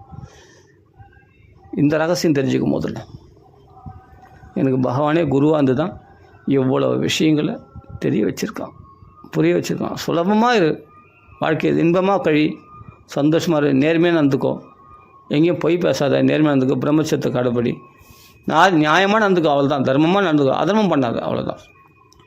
தப்புன்னு உனக்கு தெரியுதில்ல. இப்போ ஒருத்தனை வந்து நம்ம ஒருத்தனை அடித்தோம்னா அந்த அடி நம்மளுக்கு வேறு ஒருத்தன் உணர்த்த அடிச்சானா நம்மளால் தாங்க முடியுமா? அடிக்கிறது தப்புன்னு தெரியுது இல்லையா, அதர்மம் தெரியுது இல்லையா. அப்போவே உணர்த்தனை போய் சும்மா செய்யணும். மற்றவங்களை இம்சை பண்ணால் நம்மளுக்கு அது போல் இம்சை வேற ஒருத்தர் கொடுப்பான். அப்போது உனக்கு அந்த இம்சைக்கு நீ, அதாவது தன்னை போல பிறரும் என்னை தன்மை வேண்டுமே, அந்த தன்மை வர உள்ளத்திலே கருணை வேண்டுமே, பொன்னை போல மனம் படைத்தால் செல்வம் வேறில்லை அப்படின்ட்டு ஒரு கண்ணதாசனுடைய பாட்டு. அப்போ தன்னை போல பிறர் வேணும். இப்போ நம்மளை அடித்தா நம்மளுக்கு வலிக்குது இல்லை, அது மாதிரி தான் நம்ம மற்றவங்கள அடித்தா வலிக்கும் அப்படின்னு ஒரு சின்ன விஷயம். இது மாதிரி ஒரு உதாரணத்தை வச்சுக்கின்னு நீங்கள் ஒவ்வொரு செயல்களையும் நம்மளை கம்பேர் பண்ணி நாம் மற்றவங்களுக்கு தப்பு செய்கிறோமே, இந்த தப்பு பண்ணால் நம்மளுக்கு எப்போ தப்புன்னு இருந்தால் நம்ம தாங்க மாட்டோம். அப்போ நம்ம செய்யலாமா? செய்யக்கூடாது. மற்றவங்களுக்கு அப்போ நன்மை செய்வோம். இப்போ உங்களுக்கு ஒரு 10 ரூபாய் யாருன்னா இப்போ கஷ்ட காலத்தில் ஒரு 10 ரூபா கொடுக்குறாங்கன்னா உங்களுக்கு அது பெரிய பொக்கிஷம். 1000 ரூபா அது 10 ரூபா கொடுத்தது அது கஷ்ட காலத்தில் உங்களுக்கு 1000 ரூபா கொடுத்த மாதிரி இருக்கும். அது மாதிரி நீங்கள் மற்றவங்க கஷ்டப்படும் போது நீங்கள் ஹெல்ப் பண்ணிங்கன்னா கண்டிப்பாக உங்களுக்கு ஹெல்ப் பண்ணுவாங்க. காஸ் அண்ட் எஃபெக்ட் எல்லாம் காரண காரியம். அப்படி நம்ம ஒவ்வொரு விஷயத்தையும் நம்ம இது மாதிரி நம்ம வாழ்க்கையில் திருத்திக்கிட்டோம்னா நம்ம ஆட்டோமேட்டிக்காக மாறலாம். இதெல்லாம் சுதந்திரமாக திருந்துறது. இது யாருடைய கம்பல்ஷன்னாலும் இல்லையே, நம்மளுக்கு வரக்கூடாதுனுக்காக நம்ம இங்கே சுயநலத்தை கருதி கூட செய்யலாம். சுயநலத்தை கருதி தான் நம்ம பொதுநலை செய்ய போகிறோம், பிறருக்கு ஹெல்ப் பண்ண போகிறோம். அப்போ நம்ம கஷ்டக்காலம் நம்ம சாப்பாடு இல்லாத போது நம்ம சாப்பாடு போடுவாங்க. நீ இன்றைக்கி நீ பசியோடு இருக்க, நீ சாப்பாடு போடல, கண்டிப்பாக அவனுக்கு போடுவோம். இது மாதிரி ஒவ்வொரு விஷயத்தையும் நாம் பார்த்தோம்னா பகவானே நமக்குள்ளே குருவாக இருப்போம். ஒவ்வொரு விஷயத்தையும் நம்ம சொல்லிக் கொடுப்போம். உங்களையே கம்பேர் பண்ணிங்க, உங்களை மாதிரி மற்றவங்களை நினச்சி பாருங்கள். ஆட்டோமேட்டிக்காக நீங்கள் நிறைய மாறிடுவீங்க. நீங்கள் ஃபுல் தர்மாத்மாவாக மாறிடுவீங்க. பக்கா தர்மாத்மாவாக மாறிடுவீங்க. பர்ஃபெக்ட் தர்மாத்மாவை நீங்கள் மாறிட முடியும். ஒவ்வொரு விஷயத்தையும் உங்களை கம்பேர் பண்ணுங்கள். உங்களை யாருன்னா ஒருத்தர் முறைச்சின்னு இருந்தாங்கன்னா உங்களுக்கு செம்ம கோவம் ஒரு மாறாதான். நீங்கள் அது போல் மற்றவங்களை பார்த்து முறைகிறீங்களே. அப்போ ஒருத்தர் யாருன்னா நம்ம மிரட்டினா மற்றவங்க பணிஞ்சு போனால் நம்மளுக்கு அனுகூலமாக இருக்கும் அப்படின்னு நினைக்கிறீங்களே, அதுபோல் நீங்கள் மற்றவங்களுக்கு பணிஞ்சு போங்களேன் யாருன்னா மிரட்டினா. அது மாதிரி ஒவ்வொரு விஷயத்தையுமே ஒருத்தர் முகத்தை சொல்லிச்சிங்கன்னா உங்களுக்கு என்ன செம்ம டென்ஷன். என்ன நம்ம அவங்க வீட்டுக்கு போயிருக்கோம், அவங்க முகத்தை சொல்லிக்கிறாங்களே, முகத்துக்கு அப்படி கோவம் வருதில்ல. அப்போ உங்கள் வீட்டுக்கு வரவங்கள நீங்கள் அப்போ முகத்தை சொல்லிக்காதீங்க. நீங்கள் அன்பாக வரவேறுங்க பார்க்கலாம். உங்கள் வீட்டுக்கு வரவங்களுக்கு வந்தவங்களுக்கு ஒரு சொம்பு தண்ணி கொடுங்க, சந்தோஷமாக இருக்கிறது உட்கார வச்சு அவங்கள ஆஸ்வாசப்படுத்தி அந்த சாப்பாடு போட்டு அனுப்புங்க திருப்தியாக. நீங்கள் எதிர்பார்க்குறீங்கள உலகத்துலேருந்து நீங்கள் எதெல்லாம் எதிர்பார்க்குறீங்களோ அதுக்கு முதல்ல உலகத்துக்கு நீங்கள் செய்யுங்க. பைபிளில் சொல்லியிருக்காருல்ல. அப்போ நம்ம இதுக்கெல்லாம் ஒரு கிளாஸு, இதுக்கெல்லாம் ஒரு கோர்ஸ், இதெல்லாம் தேவையில்லை. நல்லா முதல் புரிஞ்சு நம்ம எளிமையான வாழ்க்கையை வாழலாம். பிறருக்கு நல்லது செய்தால் நம்மளுக்கு நல்லது நடக்கும், கெட்டது செய்தால் கெட்டது நடக்கும். வினை விதைத்தவன் வினையாக இருப்பான், விதை விதைத்தவன் விதையாக இருப்பான் இல்லையா? அது மாதிரி தான் ஒவ்வொரு விஷயமும் நம்ம நல்லது நினச்சா நல்லது நடக்கும். யாருக்கும் தீங்கு நினைக்கக்கூடாதுன்னா அப்போ உங்களுக்கும் தீங்கு வராது கண்டிப்பாக. நகி கல்யாணுக்கு துர்கதின்னு தாது கச்சதி. நல்லது செய்தவன் ஒருபோதும் துர்கதி அடைய மாட்டான், கெட்டு போக மாட்டான் அப்படின்னு தான் கீதையில் பகவான் சொல்கிறார். இதுக்கெல்லாம் ஒரு கிளாஸ் வேணுமா? உங்களை பார்த்துங்க. ஃபஸ்ட்டு எவன் தன்னை உணர்றானோ அவன் தான் உலகத்தை தெரிஞ்சிக்க முடியும், பகவானை தெரிஞ்சிக்க முடியும். தன்னை உணராமல் மற்றவங்கள பற்றியே குறை சொல்லி இருந்தான்னா அவன் எப்படி தன்னை உணர்வான்? இப்போ நாம் சொல்கிறோம் என்னென்னா, பக்தி கடினமாக இருக்கிற இடத்துல தயவுசெய்து போகாதீங்க, எளிமையாக இருக்கிற இடத்துல சுலபமாக இருந்தோம். இப்போ எல்லாருக்கும் இப்போ நம்ம நன்மையை தான் சொல்கிறோம். எல்லாம் பக்தியை சுலபமாக்கணும், பக்தியை ரொம்ப சுலபமாக்கணும். என்ன வழி? பகவான் சொன்ன வழி தான்.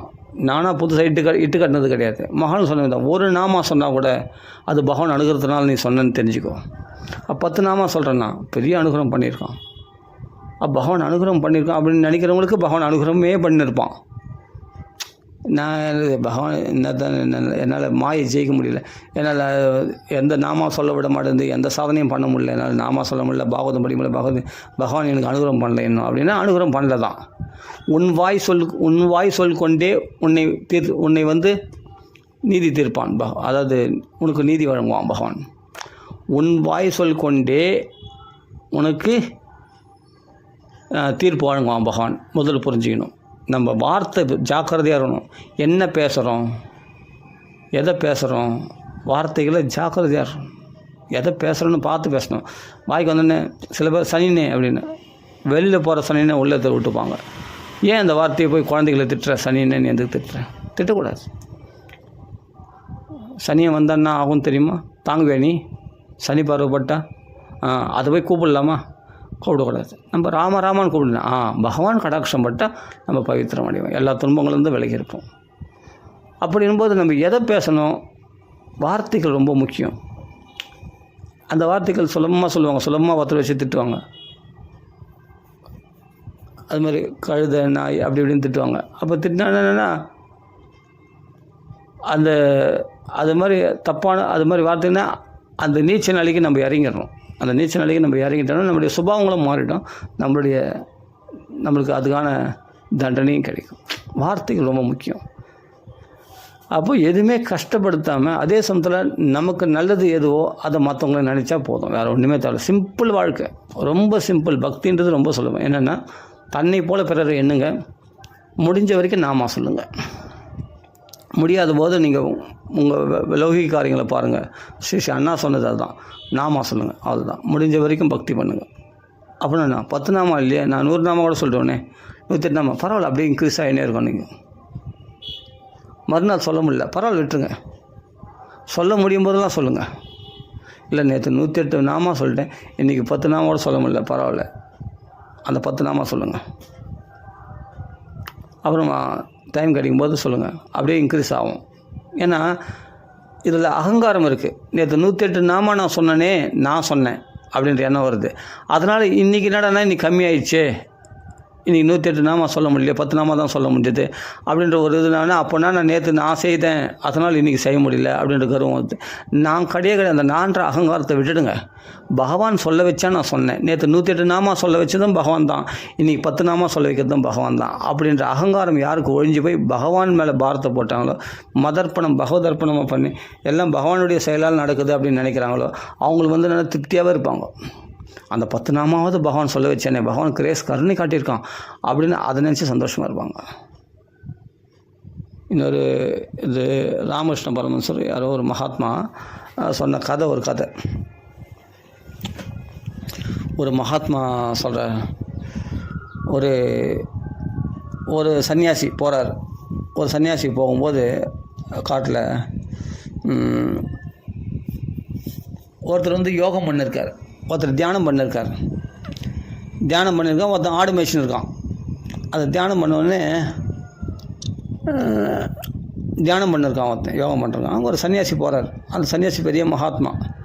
அப்போ அந்த சன்னியாசி பார்த்து, இந்த யோகம் பண்ணுறேன், தியானம் பண்ணுறேன், நான் தியானம் பண்ணுறேன், தவம் பண்ணுறேன், எனக்கு நீங்களாம் சர்வமாக இருந்த முக்காலமாக இருந்த ஞானி நீங்கள். ஆமாம், என்ன வேணும் சொல்லுங்கள். எனக்கு எத்தனை ஜென்மாவில் எனக்கு மோட்சம் கிடைக்கும்? இந்த ஜென்மாவிலே மோட்சம் கிடைக்கணும். இந்த ஜென்மாவில் உனக்கு மோட்சம் கிடைக்காதுப்பா, இன்னொரு 10 ஜென்மா நீ எடுக்கணும். யார் சொல்கிறது? அந்த தவம் பண்ணுறவன் தியானம் பண்ணுறான், ஒரு மரத்தை அடியில் உட்காந்து தியானம் பண்ணுறான். அங்கே போய் ஒரு சன்னியாசி வர்றார். சன்னியாசி முக்காலம் அறிஞ்சவர், ஞான திருஷ்டி உடையவர். அப்பா தியானம் பண்ண அப்போ சொல்கிறார், அவர் ஒரு குருன்னு அவர்கள் தான் தீட்சை எடுத்துனவர்.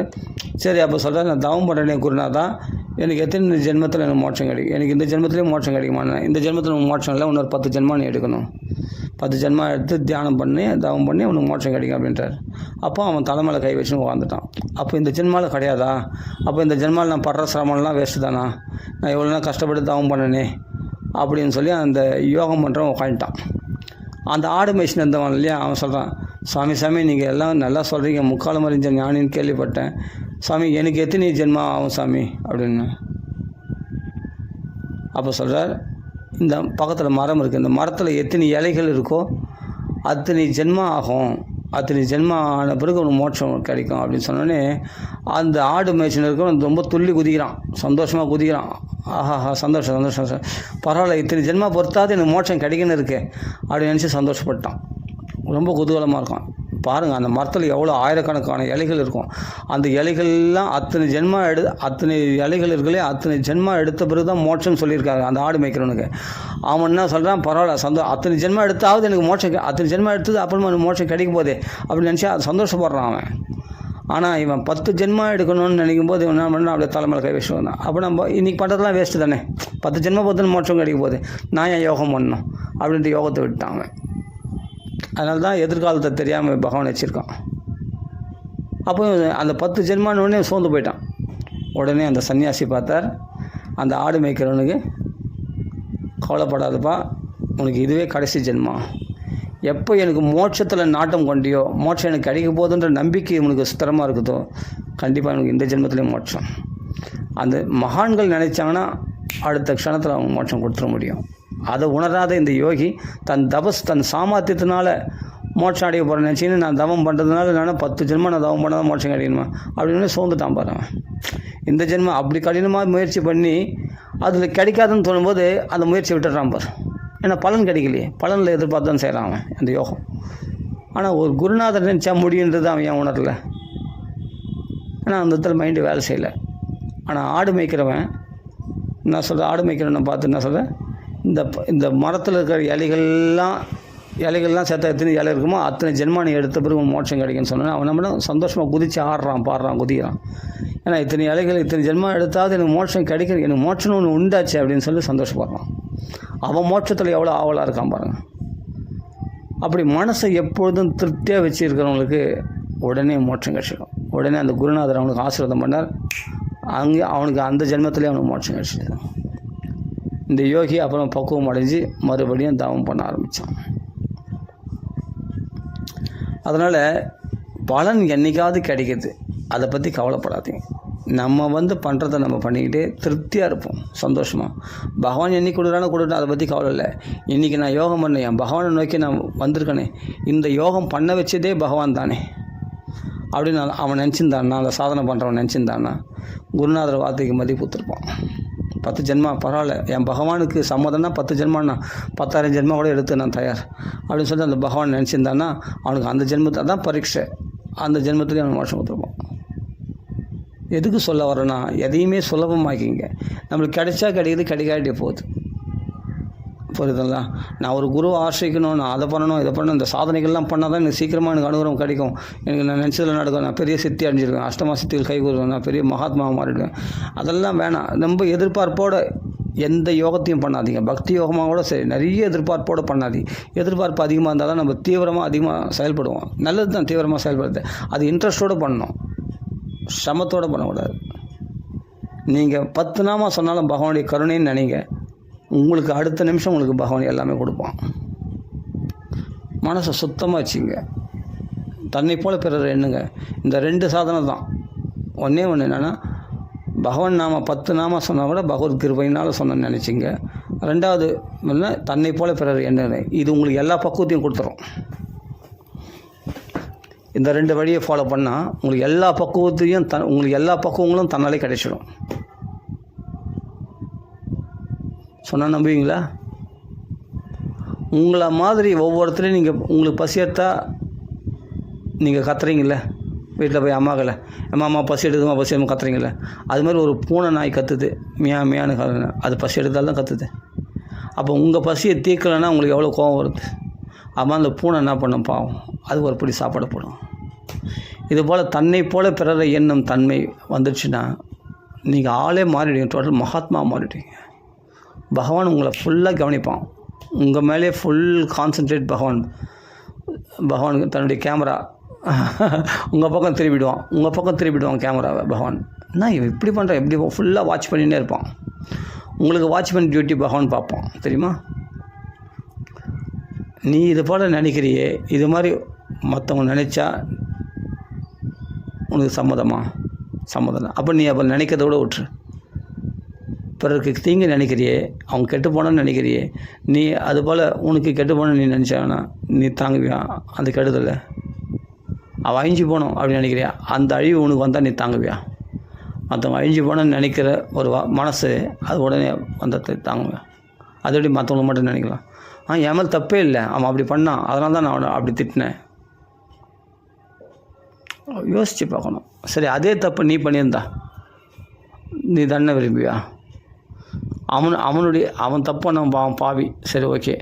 அதே அந்த நிலையில் நீ இருந்திருந்தனா, ஏன்னா எப்போனாலும் நம்ம பாவம் பண்ணனா அவன் சுச்சுவேஷன் என்னவோ அதனால் அந்த தவறு பண்ண, பண கஷ்டம் அதனால் திருடினான், சரி அந்த கஷ்டம் அந்த சுச்சுவேஷன் ஓகே. அந்த சுச்சுவேஷனில் நீ இருந்தால் நீ அதான் பண்ணியிருப்ப. ஒரு வார்த்தை ஒருத்தர் சொன்னார், சந்தர்ப்பம் சூழ்நிலையும் சாதகமாக இருந்தால் புத்தனும் தவறு செய்வான் அப்படின்னு ஒருத்தர் சொன்னார். அது ஏதோ ஒரு பெரியவர் சொன்னார், நான் கேள்விப்பட்டேன். அதுபோல் சொல்கிறேன், எந்த சூழ்நிலை எப்படி இருக்கும், யாருக்கு எப்படி புத்தி வரும்னு சொல்ல முடியாது. நாம் பர்ஃபெக்ட் ஃபஸ்ட்டு நாமளே பர்ஃபெக்ட் கிடையாது. நாம் யார் மற்றவங்களை குற்றம் சொல்கிறது?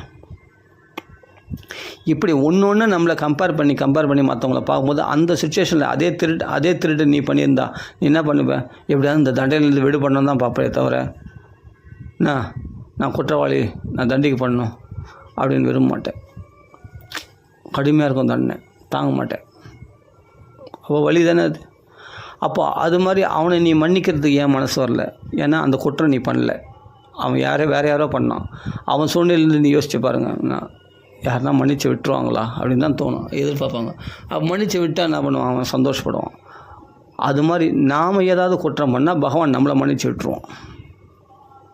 மற்றவங்களுடைய கஷ்டத்தை நீ மன்னிக்கும் போது உன்னை பகவான் மன்னிப்பான். இதுதான் திருந்தத்துக்கு வழி. இந்த நேர்மையான இந்த வழியை தவிர நீங்கள் குறுக்கு பாதையில் நான் அப்படி பண்ணால் என் பாவத்தை போய்ப்பேன், இப்படி பண்ணால் நான் தப்பு திருத்திப்பேன், அதெல்லாம் நடக்கவே நடக்காது. ஒரே வழி நேர்மையான வழி. நீங்கள் மற்றவங்கள மன்னிச்சிங்கன்னா பகவான் உங்களை பாவங்களை மன்னிப்பான் பகவான். இதுதான் நேர்மையான வழி, தெளிவான வழி, சத்தியமான பாதை. இதுதான்.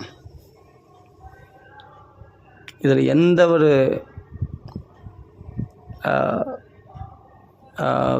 அதாவது கபடத்தையும் இதில் உள்ள நுழைக்க முடியாது. பகவான் வழி நேர்வழியான பாதை, ராஜபாட்டை அது. அதனால் நிறைய நாமா சொல்லுங்கள். தெரிஞ்சோ தெரியாமல் தப்பு பண்ணியிருப்போம், சரி ஓகே. அதே மாதிரி உங்களுக்கு யாராவது தெரியாமல் தப்பு பண்ணியிருந்தால் அவங்கள மன்னிச்சிடுங்க. அப்போ தான் நீங்கள் தெரியாமல் பண்ண தப்பு பகவான் மன்னிப்பான். ஒவ்வொரு விஷயத்தையும் இது போல் நம்ம கம்பேர் பண்ணால் நீங்கள் பியூர் டிவோட்டியாக நம்பர் 1 மாறிடுங்க. இதுக்கு யாரும் தேவையில்லை, யாருடைய உபதேசமும் தேவையில்லை. நாம் உணர்ந்தால் போதும். இது போல் ஒன்று நம்ம உணர ஆரம்பிச்சிட்டோம்னா நீங்கள் வேறு மாதிரி மௌனமாகிடுவீங்க, பேச மாட்டீங்க. என்ன மாதிரி நான்லாம் பக்குவம் இல்லாதவன், ஆனால் பேசுகிறேன். என்னென்னா எனக்கு தெரிஞ்சது 4 பேர் சொல்கிறேன். ஆனால் நான் கடைப்பிடிக்கணும், அதான் சொல்கிறேன். நான் கடைப்பிடிக்கிறது தான் முயற்சி. பர்ஃபெக்டாக கடைப்பிடிச்சுன்னு சொல்ல முடியாது. கடைப்பிடிச்சு முயற்சி பண்ணியிருக்கேன். அதுமாதிரி ஒவ்வொருத்தரும் முயற்சி பண்ணாவே பகவான் என்ன பண்ணுவான்? அந்த முயற்சியே திருவணியாக்கிடுவான். பகவான் என்ன பண்ணுவான்? அந்த முயற்சியை உனக்கு அதை செயல்படுத்தும்படி பண்ணுவான், முழுமையாக செயல்படும்படி பகவான் ஏற்பாடு பண்ணுவான். முடிஞ்ச வரைக்கும் கடைப்பிடிச்சுன்னு தான் இருக்கிறேன் நானும். அது மாதிரி எல்லோரும் கடைப்பிடிக்கணும். அதனால் பக்தின்றது ரொம்ப ரொம்ப சுலபமானது. நாம சொன்னால் பக்தி தான். பிற ஜீவராசிகளத்தில் பகவானை நினச்சி பார்க்குறது, பகவானுக்கு திருப்தி, அவன் மேலே அன்பு காட்டினா, பிற ஜீவரை சாப்பாடு போட்டால் பகவானுக்கு சந்தோஷம் அப்படின்னா அதை செய்யுங்க தாராளமாக. அதை ஏன் மிஸ் பண்ணணும்? அந்த ஆப்பர்ச்சுனிட்டியை நம்ம ஏன் மிஸ் பண்ணணும்? தாராளமாக சாப்பாடு போடுங்க. தன்னை போல் பிறர் எண்ணுங்க. அப்போ உங்களுக்கு நீங்களே பாதுகாத்துக்கிறீங்க. புரியுதுங்களா? உங்களுக்கு ஆபத்து வராத மாதிரி நீங்கள் பாதுகாத்துக்கிறீங்க. உங்களுக்கே நீங்கள் செக்யூரிட்டி பண்ணியிருக்கீங்க. ஒவ்வொரு விஷயத்தையும் இது மாதிரி தெளிவாக ஆராய்ச்சி பண்ணி இந்த முறைக்கிறவங்க, இது பண்ணுறவங்க, கம்பல்ஷன் பண்ணுவாங்க, அது மாதிரி இடத்துலாம் போக வேண்டாம். பக்தின்றது ரொம்ப சுலபம். பரவாயில்ல, இல்லை நீ குரு ஆசிரியக்கல, நான் அப்படி ஆசிரியர், எனக்கு பகவானே குரு. எனக்கு நம்ம அது ஆசிரியர் இதெல்லாம் பண்ணாதான், அதெல்லாம் பண்ணாதான், இப்படிலாம் பண்ணாதான் அப்படின்னு சொல்லிட்டு என்ன பண்ணுவாங்க? வெளிச்சு குளிர் காய்வாங்க. அதை கூப்பிடுவாங்க. அதை பண்ணோம்னா அப்புறமா இப்படி பண்ணணும், அப்படி பண்ணணும், நிறைய கண்டிஷன்ஸ் எடுத்து தலையில் திணிப்பாங்க. டைம் இல்லைங்க நம்மளுக்கு. அதெல்லாம் ஜாலியாக குடும்ப விஷயத்தையும் பார்த்துக்கணும், அதையும் பார்க்கணுன்னா ரொம்ப கஷ்டம். குடும்ப கவலைகளையும் இருந்துன்னு அதையும் பார்க்கணும் முடியாது. எதை சுலபமாக பண்ண முடியுமோ அதை சுலபமாக பண்ணிட்டு மனசில் சாந்தி தான் முக்கியம். நிம்மதியாக இருங்க, சாந்தியாக இருங்க, அமளியாக இருக்காதீங்க, அலையாதீங்க, ஓடாதீங்க, இது பண்ணாதீங்க. அப்படி கஷ்டப்பட்டு தபஸ் பண்ணி நம்ம புகழ் அடையலாம். நாளைக்கு நிறைய ஜனக்கூட்டங்கள் வரலாம், சிஷ்யர்கள் நிறைய சேரலாம், பெருசாக புகழ் அடையலாம், நல்லா பண்ணலாம், பணம் வரும், பதவி எல்லாம் வரும். ஆனால் ரொம்ப கடினமாக உழைக்கணும் பண்ணலாம். அங்கே போய் அதெல்லாம் வந்துட்ட பிறகு நம்ம நிம்மதியாக உட்காந்துருமோனா நிம்மதியாக உட்கார முடியும். அதுக்கு பிறகு தான் பிக்கல் பிடுங்கள் அதிகமாக இருக்கும். சிஷ்யர்கள் மூலமாக தொல்லை வரும், பல விதமான தொல்லை இல்லை. நீ உயர்ந்த குருஸ்தானத்தில் உட்காந்துட்டால் நிம்மதியாக இருக்குன்னு அர்த்தம் இல்லை. நிறைய என்கேஜ்மெண்ட்ஸ் அவங்களுக்கு தான் அதிகமாக இருக்கும். நீ அதை விட சாந்தியாக 10 நாமா சொன்னாலும் யாருக்கும் தெரிய வேணாம், ரகசியமாக பகவானுக்கு தெரிஞ்சால் போதும். 2 பொட்டு கண்ணீர், பகவான் ஒரு 2 நாமா, அழகாக ஒரு பாகவத கதை, ஒரு ராமாயண கதை, சுலபமான கதைகளை அது தியானம் பண்ணால் கூட போதும், ஸ்மரணம் பண்ணால் கூட போதும். அதுவே பக்தி தான். அப்புறம் மற்ற காரியங்களை நீங்கள் பார்க்கலாம். இதெல்லாம் நினச்ச போது நம்ம செய்யலாம் பக்தி. இதுதான் சுலபமான வழி. எதையுமே மனசு இறுக்கமாக கஷ்டப்படுத்தி செய்யாதீங்க. இப்போ நாங்களாம் பாடுறோம். இப்போ ராம ரமா ராம ராம், இப்போ இந்த ரம்யமாக இருக்குது எனக்கு இது பாடுறதுக்கு, ரொம்ப சுவையாக இருக்குது, எனக்கு பிடிச்சிருக்கு. இப்போ எத்தனை ராமநாம நான் சொல்லிட்டேன் பாருங்கள். இப்போ நான் அந்த ராகத்தில் பாடும்போது எவ்வளோ அனுபவித்து பண்ணுறேன் பக்தி அனுபவித்து பண்ணுறேன் நான். ஆமாம், அப்படியே நான் அனுபவித்து பண்ணுறேன் பக்தியை. ஒவ்வொரு அந்த பாட்டு பாடும்போதெல்லாம் ரொம்ப சுகமாக இருக்கும், ரொம்ப சுவையாக இருக்கும், ரொம்ப சுகமாக இருக்கும் பாடுறதுக்கு. அதுதான் பக்தி எனக்கு. நான் அதுதான் பக்தி நான் நினச்சின்னு இருக்கேன். ஏன்னா அதில் ராமநாமா நிறைய அந்நிய வார்த்தைகளை பேசாமல் ராமநாமா சொல்கிறேன். ராகங்கள் வேறு ராகமாக இருக்கலாம், ஆனால் நாம பரபிரம்மத்தினுடைய நாமம் தானே. ராமச்சந்திர பரபிரம்மனே நமக. அந்த ராமநாமா சொல்கிற பாக்கியம் கிடைச்சிருக்குன்னா அது நான் நினச்சிட்டு பண்ணல, பகவான் என்னை ரமிக்க வைக்கிறான், என்னை சுகிக்க வைக்கிறான், என் வாக்கில் நாமா வர வைக்கிறான். அது பெரும் பாக்கியமாக நினைக்கிறேன். உண்மையிலேயே அதில் நான் சுகிக்கிறேன். அந்த பக்தி எனக்கு சுலபமாக நாமா சொல்லும்போது சந்தோஷமாக இருக்குது, திருப்தியாக இருக்குது மனசு. அதுதான் எனக்கு இப்போ போதனைகளை ஊட்டி விடுது. எதையுமே சுலபமாக பண்ண பக்தி இப்போ நல்லா இருக்குது பாருங்கள். சுகமாக சுகிச்சுன்னு நான் பக்தி பண்ணுறேன் பாருங்கள் இந்த ராகத்தில் பாடும்போது. அவ்வளோதான் பக்தினா அவ்வளோதான். வேறு என்ன பண்ணணுன்ற இன்றைக்கே பகவானை நம்ம பார்த்துடணும். இது பண்ண அதெல்லாம் பகவான் கருணை இல்லாமல் நீ பகவானுடைய கருணை பிடிங்கிடுவியா? முடியாது. பகவான் கருணை பண்ணிட்டு தான் இருக்கிறான். பகவான் கருணையில் தான் நம்ம பேசின்னு இருக்கோம். இப்போ நம்ம பகவான் கருணை இல்லைனால்தான் நம்ம புலன்களை நல்லா வச்சுருக்கான். நம்ம வேலைக்கு பசி எடுக்குது, சாப்பிட்றோம், தூங்குறோம், நல்லா ஆரோக்கியமாக வாழறோன்னா எல்லாம் பகவானுடைய கருணை இல்லாமல் எப்படி இதெல்லாம் நடக்கும்? பகவான் கருணையில் தான் நான் இருக்கிறேன். பகவான் கருணை நான் அடையணும்னு நிறைய பேர் சாதனைகள் பண்ணியிருக்காங்க. பகவான் கருணை அடையணும், நான் பக்தியில் முன்னேற்றம் அடையணும். நீ பக்தியில் முன்னேற்றம் அடைஞ்சிட்டுடா. நீ பக்தியில் தான் இருக்கிற. இப்போ நாமா சொல்கிறே ராமநாமம் 10 நாமா, நீ பக்தியில் தான் இருக்கிற. பகவானுடைய அனுகூலத்தில் தான், பகவானுடைய திருவடி நிலையில் தான் நீ இருக்கிற, சுகிச்சு இருக்கிற. பகவானை அடைஞ்சிட்டோம், அடைய போகிறோன்னு இல்லை, அடையத்துக்காக சாதனை பண்ணுறோன்னு இல்லை. ஏன் இந்த நெகட்டிவான திங்கிங் உனக்கு? இனிமேல் அடைய போகிறேன், சாதனை பண்ணுறேன், பகவானுடைய கருணை காட்டுறேன். பகவான் கருணையில் தான் நீ இருக்கிற. இப்போ நீ பகவான் கருணையில் தான் 3 வேளை சாப்பாடு சாப்பிட்ற. நீ பகவான் கருணையில் நீ உயிரோடு இருக்கிற. ஃபஸ்ட்டு பகவான் கருணையினால் தான் உனக்கு மனுஷ பிறகு கிடைச்சிருக்குது. பகவான் கருணையினால் தான் உனக்கு எல்லாம் அனுகூலமாக இருக்குது. சிலதெல்லாம் பிரதிகூலமாக இருக்குது, பரவாயில்ல. ஆனால் எவ்வளோ விஷயம் நல்லது நிறைய விஷயங்கள் நம்ம கிடைச்சது. அதான் சொல்கிறேன், நம்ம கிடைச்ச விஷயத்தில் திருப்தி அடையிறதில்லை, திருப்தி அடையணும். நிறைய விஷயங்கள் நல்லது நடந்துக்குது. இப்படி ஒன்று நம்ம யோசித்தோன்னா, பகவானுடைய கிருபைன்னு யோசித்தோம்னா, அப்பா அது பல்லாயிரக்கணக்காக, லட்சக்கணக்காக, கோடிக்கணக்காக நம்ம மனசில் வந்துனே இருக்கும். இவ்வளோ விஷயங்கள் பகவான் நம்மளுக்கு அனுகூலம் பண்ணியிருக்கானே, நினச்சி பார். அப்போ பகவத் சிந்தனையில் தான் இருக்கிற. ராமன் இவ்வளோ அனுகிரகம் பண்ணிடுறான். ஆமாம், அப்போ அவன் நாமத்தை, அந்த நன்றி கடனுக்காக அவனுடைய நாமத்தை சொல்லு. ஒரு 108 நாமா சொல்லு. இது பெரிய விஷயம் இல்லை, ஈஸியாக சொல்லிடலாம். இல்லை 10, நான் எதுக்குன்னா உதாரணத்துக்கு 10 நாமா சொன்னால் கூட அது பெரிய விஷயந்தான். அது பகவானுக்கு அது பெரிய விஷயந்தான். நீ 10 நாமா சொன்னது சந்தோஷமாக சொல்லுங்கள், திருப்தியாக சொல்லுங்கள். ஆனால் பகவான் கிருபையினால் தான் காயை நவுத்தணும் தவிர பிற ஜீவராசிகள் நம்மளை போல் நினைக்கணும். அதை விட்டுட்டு தான் தோன்றித்தனமா எனக்கு இது பிடிக்கல, அது பிடிக்கல அப்படின்னு. ஆனால் மற்ற ஜீவராசிகளோட மனுஷன் உயர்ந்தவன். அதில் மனுஷன் இடத்துல ஃபஸ்ட்டு அன்பு காட்ட ஆரம்பிச்சிருங்க, அப்புறம் மற்ற ஜீவராசிகளுக்கு அன்பு காட்டலாம். மனுஷனை மதிக்காமல் மற்ற ஜீவராசி அன்பு காட்டி என்ன பிரச்சனை? ஃபஸ்ட்டு மனுஷன் ஒன்றை விட ஒன்று உயர்ந்தது அப்படின்னு, 4 கால் பிராணியை விட 2 கால் மனுஷன் உயர்ந்தவன் அப்படின்னு சாஸ்திரம் பாகவதம் சொல்லியிருக்கலையே. அப்போ ஃபஸ்ட்டு மனுஷால மதிக்கத்துங்க. மனுஷால யாரையும் துவேஷியாக பார்க்காதீங்க, மனுஷாலத்தில் அன்பு காட்டுங்க, யாரையும் எதிரியாக பார்க்காதீங்க. அப்படின்னு பழகிட்டோம்னா, அப்படியே பழகிட்டோம். அப்போ மற்ற ஜீவராசிகளுக்குலாம் அன்பு வரும், அவைகளுக்கும் உணவு கொடுப்பீங்க. அப்புறமா நீ தான் மகாத்மா, வேறு யார்? மகாத்மானா தனியாக ஆகாசத்துலேருந்து குதிச்சவங்களா? மகாத்மா இல்லை. இந்த பக்குவம் அடைஞ்சவங்க யாரோ அவங்க தான் மகாத்மா. பகவானை எளிமையாக பக்தி பண்ணுறான், சந்தோஷமாக அந்த பக்தியில் சந்தோஷம் அடையிறான். 10 நாம சொன்னால் ராம ராம ராம ராம ராம ராம ராம் ராம ராம ராம ராம ராம ராம ராம் ராம ராம் போதும். நிறைய சொல்லிட்டு சந்தோஷமாக இருக்குது. அதெல்லாம் கொஞ்சம் சொன்னாலும் கொஞ்ச நேரம் சொன்னாலும் திருப்தியாக இருக்குது. அனுபவிச்சேன், இன்றைக்கி அனுபவிச்சேன்ப்பா. அந்த அனுபவிச்சன்ற அந்த திருப்தியிலேயே நீ இன்றைக்கி காலத்தை கழிச்சிடலாம். மேலே மேலே அனுபவிக்கணுன்ற ஆசையை உண்டாக்கணும். அது மாதிரி பக்தி பண்ணணும். பக்தி பண்ணணும்னா மேலே மேலே பக்தி பண்ணணும். இப்போ ஒரு நாமா சொன்னால் போதுன்னா ஒரு நாமா சொன்ன அதில் ஒரு நாமா சொல்ல நிறுத்திடுவீங்களா? நீங்கள் கண்டிப்பாக நிறுத்த மாட்டீங்க ஒருத்தரும். இப்போ நீங்கள் ஒரு நாளைக்கு ஒரு நாமா ராமநாம தான் மட்டும் ஒரு நாம தாங்க சொல்லணும் அப்படின்னா கண்டிப்பாக நம்ம கடைப்பிடிக்கும். ஏன் ஒரு நாமா சொன்னேன்? நான் 3 நாமா சொல்லுவேன். அப்படி 3 நாமா ராமராமான்னு சொல்லுவீங்க, ஆட்டோமேட்டிக்காக வரும். அது இப்போ நான் சொல்லணுன்ற ஆசை உண்டாக்குது இல்லை? அப்படி வரணும் பக்தி. அதான் பக்தியை தவிர இவ்வளோ சொல்லணும், அப்படியே பெருசாக 16 மாலை சொல்லணும், இது பண்ணணும் அது பண்ணணும், அதெல்லாம் அதுக்கெல்லாம் அந்த பக்கம் வேணும், இது பண்ணணும் அது பண்ணணும், கோயிலுக்கு இருக்கலாம், இது வந்து சர்வீஸ், இந்த சர்வீஸ்லாம் பண்ணால் பகவான் கருணை காட்ட மாட்டார், அப்படி இப்படி அதெல்லாம் வேணாம். நான் சாதாரண மனுஷன், நான் குடும்பஸ்தன், எனக்கு 1008 வேலை இருக்குது. நான் இதெல்லாம் பண்ணிக்கிட்டு என்னால் முடிஞ்ச அளவுக்கு நான் பண்ணுவேன். அப்போ நான் கடைப்பிடிக்கிற மாதிரி சுலபமான வழியாக சொல்லிக் கொடுங்க. அப்படின்னா ராமான்னு சொல்லுங்க. ராமா போதும், நீ கடைப்பிடிச்சிட்ட. இன்றைக்கி பகவான் நீ நினச்சிட்ட. நீ இன்றைக்கி ஏன்னா பகவான் உன்னை நினச்சதுனால நீ பகவான் நீ நினச்ச. அவன் அருளாலே அவன் தாள் வணங்கி அப்படி மாணிக்கவாத சொல்ல, அவன் மகான்கள் வாக்கு பொய்யா? சத்தியம் தானே. எதா தத்விஷயா மதிகி, அவன் விஷயத்தில் பகவானுக்கு புத்தி தோன்றனால்தான் உன் வாக்கில் அஜாமிலன் வாக்கில் நாராயணன் வந்து தான்.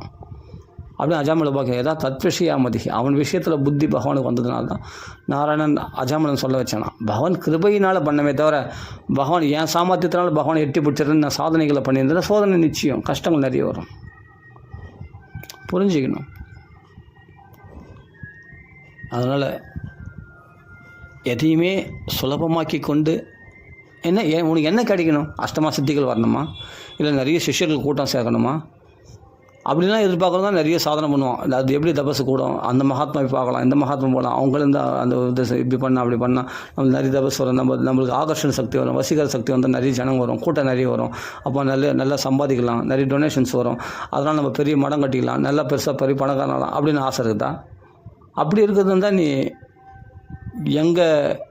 எந்த மகாத்மா தானே என்ன மகான்களை வழிபட்டால் சீக்கிரமாக சித்தி அடையும், சீக்கிரமாக நம்மளுக்கு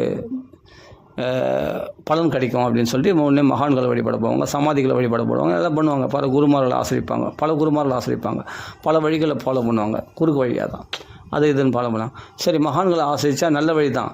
மகான்கள் அது பொறுமையாக இருக்கணும். அது நிறைய வசீகர சன்மை வரும், நம்மளுக்கு நிறைய சிஷ்யர்கள் வரும், நிறைய கூட்டங்கள் நம்மளும் சேர்க்கலாம் அப்படின்னு ஆசை இருந்தால் நீங்கள் கடினமான சாதனைகள் பண்ணணும். ஒரு குருவை ஆசிரிக்கணும், அந்த குரு வழியில் கரெக்டாக ஃபாலோ பண்ணணும், அந்த ரெஸ்ட்ரிக்ஷன்லாம் கரெக்டாக ஃபாலோ பண்ணி போகணும் கண்டிப்பாக. அப்போ நீங்கள் உங்களுக்கு ஆகர்ஷ சக்தி வரும், வசீகர சக்தி வரும், உங்களுக்கு எல்லாமே தபஸ் கூடனா உங்களுக்கு ஜனங்கள் நிறைய வரும், பணமும் நிறைய பேர் இருக்கும், மடங்களை பெருசாக கட்டிக்கலாம். அந்த ஆசைகளை தயவு செய்து வச்சுக்காதீங்க. அது மாதிரி ஆசைகளை தூக்கி போட்டுருங்க. அது மாதிரி வழி நம்மளுக்கு வேணாம். எனக்கு கொடுத்ததுலேயே திருப்தியாக இருக்கிறேன். நான் பகவான் கொடுத்ததே சந்தோஷமாக இருக்குது. எனக்கு நான் பெரிய மடம் கட்டிக்கணும், நான் பெரிய ஆசாமி ஆகணும், நான் பெரிய குருமார் ஆகணும், எனக்கு நிறைய சிஷ்யர்கள் வரணும், எல்லோரும் என் கண்ட்ரோலில் வந்துடணும், நான் சொல்கிற மார்க்கத்தை எல்லோரும் கடைப்பிடிக்கணும், அதில் எனக்கு ஒரு சந்தோஷம். என்னை எல்லோரும் புகழணும், எனக்கு எல்லோரும் கை தட்டணும், எனக்கு நிறைய டொனேஷன் வந்து குவியணும் அப்படின்னு நினச்சா அதுக்கு முயற்சி பண்ணுறேன்னா அதுக்கு பகவான் கொடுப்பான், அந்த வழியில் போகலாம். ஆனால் அது வேண்டாம். அதில் நிறைய பிக்கல் பிடுங்கள் நிறைய இருக்குது, நிறைய தொல்லைகள் இருக்குது, நிறைய கஷ்டங்கள் இருக்குது. என்னென்னா எனக்குன்னு எந்த சங்கல்பம் கிடையாது. என்னை இப்போ வச்சுருக்கிறதே நல்லா வச்சுருக்க, என்னால் ஒரு 10 நாமா 100 நாமா சொல்ல முடிஞ்சது. சந்தோஷமாக இருக்குது, திருப்தியாக இருக்குது, கிடைச்சதில் திருப்தியாக இருக்குது. எத்திரட்ச லாபம் சந்துஷ்டா. பிறர் பார்த்து புறம்படாத, விமத்சரகா, புறம்படாத, மத்சரம் கூடாது, அவனை மாதிரி வாழணும், அதெல்லாம் வேணாம். என்ன சொல்கிறாரு? ந ஜனம், சைதன்ய மகாபுருஷர் சொல்கிறார், ந ஸ்திரீ, அழகான பெண் எனக்கு வசீகரமாகணும்னு அவசியம் இல்லை. ந ஜனம், எனக்கு நிறைய சிஷ்யர் கூட்டம் நிறைய ஜனம் வரணும்னு அவசியம் இல்லை, எனக்கு வேண்டாம் அப்படின்னு சைதன்ய மகாபுருஷர். ந ஜனம் ந ஸ்திரீ, புரியுதா? ந தனம், ந ஜனம் அப்படின்னு சொல்கிறார், ந சுந்தரி அப்படின்றார்.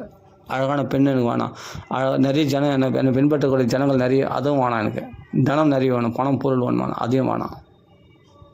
என்ன வேணும்னா உன் பக்தி வேணும் தான், எப்பொழுதும் கீர்த்தனையே சதாஹரி, பகவான் நாமா சொல்கிறது தான் எனக்கு வேணும் அப்படின்னு சைதன்ய மகாபிரபு சொல்கிறார் இல்லையா, அதை தான் கேட்கணும். கூட்டத்தை சேர்க்கணும்னு நினைக்கக்கூடாது, ஜனங்கள் நிறைய வரணும்.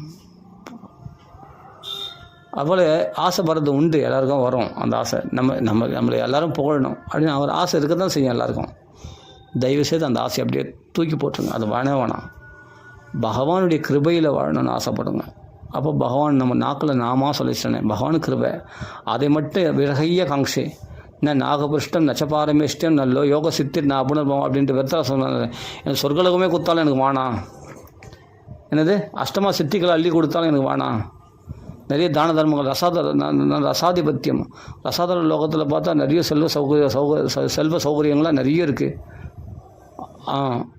அஷ்டலக்ஷ்மியும் அப்படியே நிறைஞ்சிருக்கிற அந்த இடத்துல எல்லாமே இருக்குது நிறைஞ்சுன்னா, அதெல்லாம் கூட வேணாம். என்ன வேணாம், விரகைய காங்ஷி, பகவானே நீ அந்த ரங்கத்தில் எங்களை பழகிற பற்றியா அந்த ஆத்மாவில் அந்த சௌக்கியம் தான் எனக்கு வேணும்னு கேட்குறேன். நீ உன்னை தரிசனம் பண்ணணும் என் ஹிருதயத்தில்,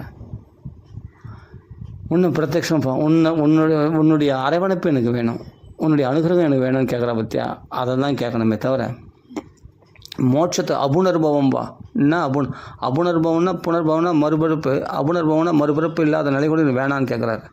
யார்? விருத்தராசுரன், பரம பாகவதர், சித்திரகேதுவார் இருந்த பரம பாகவதர்.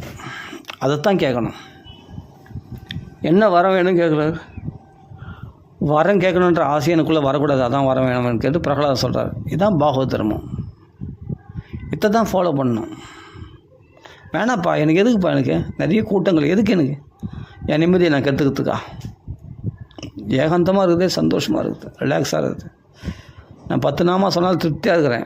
ஒரு படி சாப்பாடு சாப்பிட்டாலும் என் உழைப்பில் சாப்பிட்டாலும் நிம்மதியாக இருக்குது, அது கூட கொஞ்சம் திருப்தியாக இருக்குது, போதும். நிறைய பணம் பெருசு புகழ் அது வேணாம். செய்தால் செய்கிறேன், செய்யாடி போகிறேன். பகவத் பக்தியை ரிலாக்ஸாக செய்வோம். அப்போது எதையுமே சுலபமாக்கி கொண்டு இருக்கிறதுல திருப்தி அடைஞ்சுட்டு யாரை பார்த்தும் பொறாம்படாமல் சந்தோஷமாக இருக்க பற்றியா, இந்த சாந்தி நீ கோடி ரூபாய் கொடுத்தா கூட கிடைக்காது. நிம்மதியாக இருக்கலாம், சாந்தியாக இருக்கலாம், யாருடைய தயவும் தேவையில்லை. அன்றைக்கி கஷ்டப்பட்டோமா, நம்ம உழைப்பில் சாப்பிட்டோமா, திருப்தியாக நாம சொன்னோமா, ஆனந்தமாக சந்தோஷமாக இருக்குது பாருங்கள். நேற்று நிறைய நம்ம சொன்னேன், இன்றைக்கி சொல்ல முடியலேன்ட்டு அப்படியே நம்மளே வெறுத்துப்போம். ஐயோ இன்றைக்கி எப்படியா சொல்லி ஆகணும் அப்படியே ப்ரெஷர் பண்ணுவோம். அதனால் மன உளைச்சல் தான் உண்டாகுமே தவிர பக்தி உண்டாகாது. என்ன சிரமம் தான் உண்டாகுமே தவிர, உன்னை ஒரு சாதனையை கடினப்படுத்துறதுனால டென்ஷன் தான் உண்டாகுமே தவிர ஒரு பொழுதும் பக்தி உண்டாகாது. சாதனையை சுலபமாக்கிங்க, பகவானத்தில் அன்பை விருத்தி பண்ணிங்க, தன்னை போல பிறர் என்ன தெரிஞ்சிங்க, வாழ்க்கை சந்தோஷமாக இருக்கும். யாருக்கும் தீங்கு நினைக்க மாட்டீங்க, திருப்தியாக இருப்பீங்க வாழ்க்கை. இது நான் சொன்னது இல்லை, இந்த வழி சுலபம். இதுதான் மகான்கள் காலங்காலமாக கடைப்பிடிச்ச மார்க்கம். இதுதான் உண்மையான பக்தர்கள் இதுதான் கடைப்பிடிச்சாங்க. பிரகலாதன் எல்லாமே இது தான் கடைப்பிடிச்சாங்க. சாதுவான இதெல்லாம் தான் கடைப்பிடிச்சாங்க. யாருக்கும் மனசளவோட தீங்கு நினைக்கக்கூடாது. துரோன்லாம் இதெல்லாம் கடைப்பிடிச்சா. அப்புறம் நாரதர்லாம் இதான் கடைப்பிடிச்சார். வியாசர், சுகாச்சாரி எல்லாரும் இதான் கடைப்பிடிச்சாங்க. வால்மீகி எல்லாரும் இதான் கடைப்பிடிச்சாங்க. ஆஞ்சநேய சுவாமி எல்லாரும் இதான் கடைப்பிடிச்சாங்க. இந்த சுலபமான வழி இதுதான் பக்தியில் உங்களை பராகாஷ்டில் உயர்ந்த நிலையை கொண்டு போய் விட போகுது. இதுதான் இந்த நிலையை நம்ம கடைப்பிடிச்சோம்னா இது உன்னத ஸ்திதிக்கு பகவானை சந்தோஷம் அடைஞ்சு உங்களுக்கு எல்லாத்தையும் கொடுப்பாரு. எதையுமே பலவந்தப்படுத்தக்கூடாது, இயற்கையாக வரணும். பகவான் அனுக்கிரகத்தினால் நம்மளுக்கு கிடைக்கணும். கிடைச்சா சந்தோஷமாக இருங்க. நான் என்னென்னா மற்றவங்க பார்த்து 16 மாலை பண்ணுறாங்க, நம்ம 20 மாலை பண்ணுறாங்க, 30 மாலை பண்ணுறாங்க, அவங்கள பார்த்து நம்ம போகிறோம். ஆனால் நம்மளால் எவ்வளோ பண்ண முடியலையே, பண்ண முடியலன்னா 10 நாமா சொல்ல முடியல, 10 நாமா சொல்ல வச்சுருக்கான்னு சந்தோஷப்படு. இப்போ நான் சொன்னேன் இல்லையா, ஒருத்தன் அதில் ஆயிரக்கணக்கான இலைகள் இருக்குது, அத்தனை ஆயிரக்கணக்கான வருஷம் ஜென்மா முடிஞ்ச பிறகு தான் அவன் மோட்சம் சொன்ன உடனே அப்போ சந்தோஷம் அடைஞ்சான் இல்லையா. ஆனால் 10 ஜென்மாத்துலேயே அவனுக்கு மோட்சம் கிடைக்குன்னு சொன்னால் அவன் திருப்தி இல்லாமல் இருந்தான் இல்லையா ஒரு யோகி. யோசிச்சு பாருங்கள், ரெண்டு பேரும் சொன்னார் இல்லையா ஒரு குருமார். அப்போது திருப்தி தான் முக்கியம் இந்த இடத்துல. இன்னும் ஆயிரக்கணக்கான இலைகள் ஆயிரக்கான ஜென்மங்கள் எடுத்த பிறகு தான் எனக்கு மோட்சம் கிடைக்குன்றதில் அது அப்போது அந்த 1000 ஜென்மம் எடுத்தான், 1000 ஜென்மம் தானே, அது முடிஞ்ச பிறகு எனக்கு மோட்சம் கிடைக்குமே அப்படின்னு அதை நினச்சி அப்படி சந்தோஷமாக இருக்கிறானோ, அப்புறம் நான் பின்னாடி வரக்கூடிய நன்மை நினச்சி இப்போ இருக்கிற வாழ்க்கையை சந்தோஷமாக்கி கொள்கிறானோ அவன் புத்திசாலியா? பின்னாடி வரப்போகிற நன்மை அமத்தும் பின்னாடி நம்மளுக்கு 10 ஜென்மம் நம்ம கஷ்டப்படணுமே நினச்சி இப்போ இருக்கிற சந்தோஷத்தை கெடுத்துக்கிறது புத்திசாலித்தனமா? என்றைக்கோ வரப்போகிற துன்பத்தை நினச்சி இன்றைக்கி நல்லா இருக்கிற சூழ்நிலையை கற்றுக்கிறது புத்திசாலித்தனமா? இல்லை என்றைக்கோ வரப்போகிற நன்மையை நினச்சி இன்றைக்கி இருக்கிற துன்பங்கள்லேருந்து விடுதலை அடைந்து சந்தோஷம் அடையணும் புத்திசாலியாக? யோசிச்சு பாருங்கள், எது புத்திசாலித்தனம்? என்றைக்கோ வரக்கூடிய நன்மையை நினச்சி இன்றைக்கி சந்தோஷமாக இருக்கிறான் பற்றியா, அவன் தான் புத்திசாலி. என்றைக்கோ வரப்போகிற கஷ்டத்தை நினச்சி இன்றைக்கி இருக்கிற சந்தோஷமான சூழ்நிலையை கெடுத்துக்கின்னு துக்கப்படுறான் பற்றியா, அவன் முட்டாள். நல்லா புரிஞ்சுக்கணும். அதனால் எப்பொழுதும் மனசை சததம் சந்துஷ்டா, எப்பொழுதும் மனசை சந்தோஷமாக வச்சுக்க. ஹர்ஷசித்தம் சமாவக. யாராருக்கோ பயந்துக்கினேன், எதுக்கோ அடிமைப்பட்டுக்கினேன் அப்படி பக்தி பண்ண வேண்டாம். இன்றைக்கி உனக்கு என்ன கொடுத்தானோ பகவான் அதை நினச்சி சந்தோஷம் அடை. எளிமையாக பக்தி 10 நாமம் சொன்னாலும் சந்தோஷப்படு, 11 நாமம் சொன்னாலும் சந்தோஷம், 12 நாமம் சொன்னாலும் சந்தோஷம் அடை. 12 நாமம் சொல்லிட்டேன், பெரிய விஷயந்தான். பகவத் அனுகிரகத்தினால சொல்லியிருக்கேன் அந்த நாமாவை, அது முதல் புரிஞ்சிக்கும். அது ஆட்டோமேட்டிக்காக இன்க்ரீஸ் ஆகும். 108 நாமா சொல்லுங்கள், அப்போ 108 மாலை பண்ணுவீங்க நீங்கள் ராமநாமம், தெரியுமா? அப்புறம் பண்ணலாம் 1 மணி நேரம் நாம சங்கீர்த்தனம் பண்ணுவீங்க. ஏன்னா அழகாக ஆசையாக இருக்குது பண்ணுறதுக்கு. உங்களுக்கு அது சிறு துளி பெருவெள்ளமாக மாறிடும் ஆட்டோமேட்டிக்காக. அந்த 10 நாமாவை விடாமல் சொல்லுங்கள், ரெகுலராக சொல்லுங்கள். நினச்ச போதெல்லாம் சொல்லுங்கள், ஃப்ரீயாக இருக்கும் போதெல்லாம் நாமா சொல்லுங்கள். அவ்வளோதான், ரொம்ப சிம்பிள். பக்தினா இவ்வளோ தான், அவ்வளோதான். ஏன்னா இதெல்லாம் போதாதுன்னு நினைக்கிறதுன்னு அர்த்தம்னா உன் சாமர்த்தியத்தினால பண்ணுறது அங்கே முன்னே வைக்கிற பணயமாக வைக்கிற, உன் சாமர்த்தியத்தை பணயமாக வைக்கிறது. உன் சாமர்த்தியத்தை பணயமாக வைக்கும்போது இதெல்லாம் பண்ணால் போதாது தான். 10 நாமா போதாது, 108 நாமா போதாது, 108 மாலை போதாது, இன்னும் நிறைய சொல்லணும்னு தோணும். ஆனால் பகவான் அனுகிரகத்தினால நினச்சி பார்த்தோன்னா ஒரு நிமிஷம் 10 நாமா பகவான் சொல்ல வச்சுருக்கானே, அப்போ பகவான் அந்த 10 நிமிஷம் நாமா சொல்ல வச்சுருக்கானா, 10 நாளை சொல்ல வச்சுருக்கான். அந்த 10 நாமா சொல்கிற வரைக்கும் பகவான் அனுகிரகம் பண்ணியிருக்கானே, அப்போ பரவாயில்ல. அப்போ பகவான் நம்மளுக்கும் அனுகிரகம் பண்ணியிருக்காங்கல்ல. இல்லைன்னா நம்ம வாக்கில் மங்களகரமான அந்த ராமநாமம் வருமா? அப்படி தான் அஜாமல் நினச்சான். பகவான் கருணை காட்டியிருக்கானே. நாராயணான்ற மங்களகரமான அந்த ஒரு தடவை நாமா சொன்னதுக்கே, ஒரு தடவை நாராயணான்னு சொன்னதுக்கே சொல்ல வச்சுருக்கானேன்னு நினச்சி அதை நினச்சி பகவானை நினச்சி அழறான் அஜாமலன். இந்த நாராயணன்ற மங்களகரமான நாமா எப்படி என் நாக்கில் வந்தது? அசுத் நீச்சன் நான், குல தர்மத்தை கெடுத்தவன் நான், அப்படியேப்பட்ட என் வாக்குலேயும் பகவான் கருணை காட்டியிருக்கானே, எனக்கு நாமா சொல்ல வச்சுருக்கானே அப்படின்ட்டு பகவானை நினச்சி புகழ்கிறார். யார்? அஜாமிலர் புகழ்கிறார், தெரியுமா? நாமா சொல்ல வச்சானே, அந்த ஒரு நாமா சொல்ல வச்சதுக்கு. அப்போ நம்ம 10 நாமா சொல்ல வச்சுருந்தா பகவான் எவ்வளோ பெரிய கிருபாலு அப்படின்னு நினச்சி பகவானை புகழணும். 10 நாமா தான் என்னால் சொல்ல முடிஞ்சுது. அவனோட 3.5 மணி நேரம் நாமா கத்தினுக்கிறான் ராமான்னு. அது மாதிரி என்னை சொல்ல வைக்கலையே, அப்போ பகவான் என் மேலே கிருபை பண்ணல அப்படின்னு குறைப்பட்டுக்கிறவங்க எவ்வளோ பேர் இருக்காங்க. அப்படி சொல்லவே கூடாது. அவனுக்கு பகவான் அப்படி சொல்ல வச்சுருக்கான், நமக்கு 10 நாமா சொல்ல வச்சுருக்கான், நம்ம மேலே பகவான் கருணை காட்டியிருக்கான். இப்போ அந்த ஆடு மேய்க்கிற 10 ஜென்மத்தில் பரவாயில்ல, அவர் மோட்சம், எனக்கு ஒரு 1000 ஜென்மம் தான் மோட்சம் அப்படின்னு தலைமை கை வச்சுனானா இல்லையா? அவருக்கு அப்படி அனுகிரகம் பண்ணிடுறோம். ஆனால் எனக்கும் பகவான், ஆனால் அவருக்கு அனுகிரகம் பண்ண அதே பகவான் எனக்கும் அனுகிரகம் பண்ணிடுறானே, பரவாயில்ல, அதுக்கு அப்புறமாவது எனக்கு பகவான் மோட்சம் கொடுப்பானே அப்படின்னு நினச்சி சந்தோஷம் அடைகிறான். அவனுக்கு தான் உடனே மோட்சம் கிடைச்சிது, அந்த ஆடு மேய்க்கிறவனுக்கு. அதனால் பகவானுடைய கிருபையை நினச்சி சந்தோஷப்படணுமே தவிர குறைப்பட்டிருந்தால் எல்லாமே குறையாக தான் இருக்கும். வாழ்க்கையில் எல்லாம் குறையாக தான் இருக்கும், எதுவுமே திருப்தி கொடுக்காது. ஏன்னா குறைப்படுறதும் ஒரு சுபாவம். அதை ஃபஸ்ட்டு நீ மாற்றினா தான் உனக்கு எல்லாமே நிறையா தெரியும். அதனால் ஒவ்வொரு விஷயமும் நம்ம ஜாக்கிரதையாக ஃபாலோ பண்ணணும். பக்தியை சுலபமாக்கிக்கணும், தன்னை போல பிறரை எண்ணணும். இந்த 2 வழியை ஃபாலோ பண்ணால் போதும், கண்டிப்பாக சக்ஸஸ், பக்தியில் முன்னேற்றம் அடைஞ்சிடலாம்.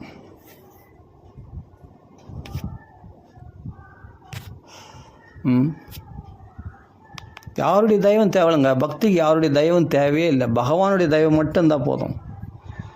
அங்கே இங்கே ஓடாதீங்க, அலையாதீங்க. தீர்த்த யாத்திரை, கோயில், குளம், அது இது ரொம்ப சிரமப்படுத்திக்காதீங்க பக்தியை. அந்த குருமார்கள் போகிறேன், இந்த குருமார்கள் இந்த சாதனை பண்ணுறேன், அந்த சாதனை பண்ணுறேன், எல்லாத்துலேயும் போய் கலந்துங்க. ஆனால் என்ஜாய் பண்ணுங்கள். அதில் போய் அடிக்ட் ஆகி அதை போய் நம்ம கடைப்பிடிக்கணும் அப்படின்ட்டு அதில் வந்து ரொம்ப மும்முரமாக ஈடுபட்டு மனசை சிரமப்படுத்திக்காதீங்க. சோதனைகளில் போய் மாட்டிக்காதீங்க. சோதனைகளில் போய் விழாதீங்க. என்ஜாய் பண்ணுங்கள். எல்லா ஃபெஸ்டிவலும் போங்க. ராதா கல்யாணம், சீதா கல்யாணம் எல்லாத்துக்கும் போங்க. என்ஜாய் பண்ணிட்டு வந்துடுங்க. அவள் தான் அவத்தோட இது யாரை கட்டிக்கணும். அப்போ வீட்டில் வந்து நாமா சொல்லணும். நாமா சொல்லுங்கள். பகவான் கதைகளை கேளுங்க. சுலபமாக கதைகளை படிங்க. புரிஞ்ச வரைக்கும் படிங்க. புரியாத ஞான விஷயங்களை விட்டுருங்க. புரிஞ்ச கதைகளை மட்டும் படிங்க. எளிமையாக சுலபமான கதைகளை மட்டும் படித்து அனுபவிங்க. அதை என்ஜாய் பண்ணுங்கள். அதை நினச்சி பார்த்து சந்தோஷப்படுங்க. பகவான் வாயை திறந்து உலகத்தெல்லாம் காமிச்சானா. அதுவும் பார்த்தா மண், நீர், நிலம், ஆகாசம், நட்சத்திரங்கள், சூரியன், சந்திரன் எல்லாத்தையும் காண்பிச்சானே பகவான். ராட்சர் கிண்ணர்கள், அப்பா இவ்வளோ பிரம்மாண்ட சகல சராசரங்களும் அவ்வளவும் பகவான் அவ்வளோ வாயில் காட்டியிருக்கானா அந்த சின்ன வாயில். அப்படி நினச்சி பிரமிச்சு போங்க. அதில் ஆனந்தப்படுங்க. திருப்தியாக இருக்கும். பக்தி சந்தோஷமாக இருக்கும். உண்மையிலே நீங்கள் யார் மெச்சிக்கிட்டு பக்தி பண்ணுறீங்க? நீங்கள் நிறைய நாலேஜ் வளர்த்துக்கணும். எல்லா கதையும் தெரிஞ்சு வச்சுக்கணும். அப்போ தான் நம்ம அங்கே மேடையில் போய் கதை சொல்ல முடியும். அப்படின்னா அதெல்லாம் திறமைகளை வளர்த்துக்கணும். பண்ணுறவங்க பண்ணட்டும். அதில் அவங்களுக்கு திருப்தி. அந்த வழியில் நம்ம அவங்களுக்கு குறை சொல்ல வேணாம். அந்த வழியில் அவங்களுக்கு திருப்தி. அதனால் 4 பேர் நாம் நிறைய கதை சொல்லணும்னு ஆசைப்பட்றாங்க. அதனால் நிறைய கதை தெரிஞ்சு வச்சிடும். ஓகே, அந்த வழியில் அவங்க போட்டோம். அவங்க உபன்யாசம் பண்ணுறவங்க அப்படி பண்ணிட்டோம். உங்களுக்கு என்ன திருப்தி? பகவான் நாமா சொல்லிட்டு எனக்கு வேலை இருக்குது, மற்ற வேலைகளை பார்க்குறவங்களுக்கு சரி ஓகே, உபன்யாசமே தொழிலாக வச்சுருக்கவங்களும் நிறைய கதை தெரிஞ்சு வச்சுக்கணும். கண்டிப்பாக 4 பேர் சொல்லணும். ஓகே, அதில் அவங்களுக்கு திருப்தி. உங்களுக்கு என்னென்னா மற்ற வேலைகளை செய்கிறீங்க. நீ 10 நாமா சொல்கிறீங்க. அதே பெரிய விஷயம். பகவான் அனுபவத்தை தான் சொல்கிறீங்க. அப்போ இப்போ சில கதைகள் தான். அந்த ஒரு கதையை 2 கதை தெரிஞ்சாலும் அந்த ஒரு கதை 2 கதையை மைண்டு அதே திருப்பி ஓட விட்டோம்னா கிருஷ்ண பக்தி உண்டாயிடும், ராம் பக்தி உண்டாயிடும். பகவான் இப்படி பண்ணானா விஷத்தை கூட அப்பா விஷத்தை குத்தா கூட குடிப்பாப்பா அப்படின்னு ராமர் சொன்னார்னா, ராமருக்கு இப்படிப்பட்ட ஒரு தியாகமான பன்மையா? கைகை அம்மா நீ சொன்னால் நான் கேட்க மாட்டேன்மா அப்படின்னு துரோகம் நினைக்கிற கைகை கூட நல்லது நினைக்கிறாரு ராமர். அப்படி நினச்சி அதை போய் பிரமிச்சு போங்க. அதை நினச்சி சந்தோஷப்படுங்க. அதுவே பக்தி தான். சிம்பிளாக பண்ண பக்தி. ரொம்ப கஷ்டப்படுத்திக்கூடாது. ஒரு கதை தெரியுதா? உனக்கு எத்தனையோ கதை தெரியும். சொல்லப்போனால் நம்ம எவ்வளோ கதைகள் கிருஷ்ண கதை கேட்டுப்போம். அதில் ஒரு கதை ஞாபகம் வந்தால் கூட அதில் நம்மளை நாள் பூரா ரமிக்க வைக்கும், மாதம் பூரா ரமிக்க வைக்கும், வருஷம் பூரா ரமிக்க வைக்கும். தெரியுமா? வாழ்நாள் முழுவதும் ரமிக்க வைக்கும். ஒரு கிரிதாரி கோபாலை பிடிச்சின்னு மீராபாய் அதில் ரமிச்சிருந்தா வாழ்நாள் முழுவதும். தெரியுமா? அந்த ஒரு கிரிதாரி கிருஷ்ணன் தான் ரொம்ப பிடிக்கும் மீராபாய். அதுபோல் ஒரு மூர்த்தி, ஒரு லீலை, ஒரு கதை தெரிஞ்சால் கூட அதையே நம்ம பல விதமாக நினச்சி பார்த்து அனுபவிக்க முடியும் நம்மளால். நிறைய கதை தெரிஞ்சு வச்சுருந்தாலும் ரொம்ப சிரமப்பட வேணாம். தெரிஞ்சுக்கிறே இன்னொரு கதை தெரிஞ்சுக்கோ. அந்த கதையில் மும்முரமாக போ. அந்த கதையில் என்ன சொல்லிக்கிதுன்னு பாரு.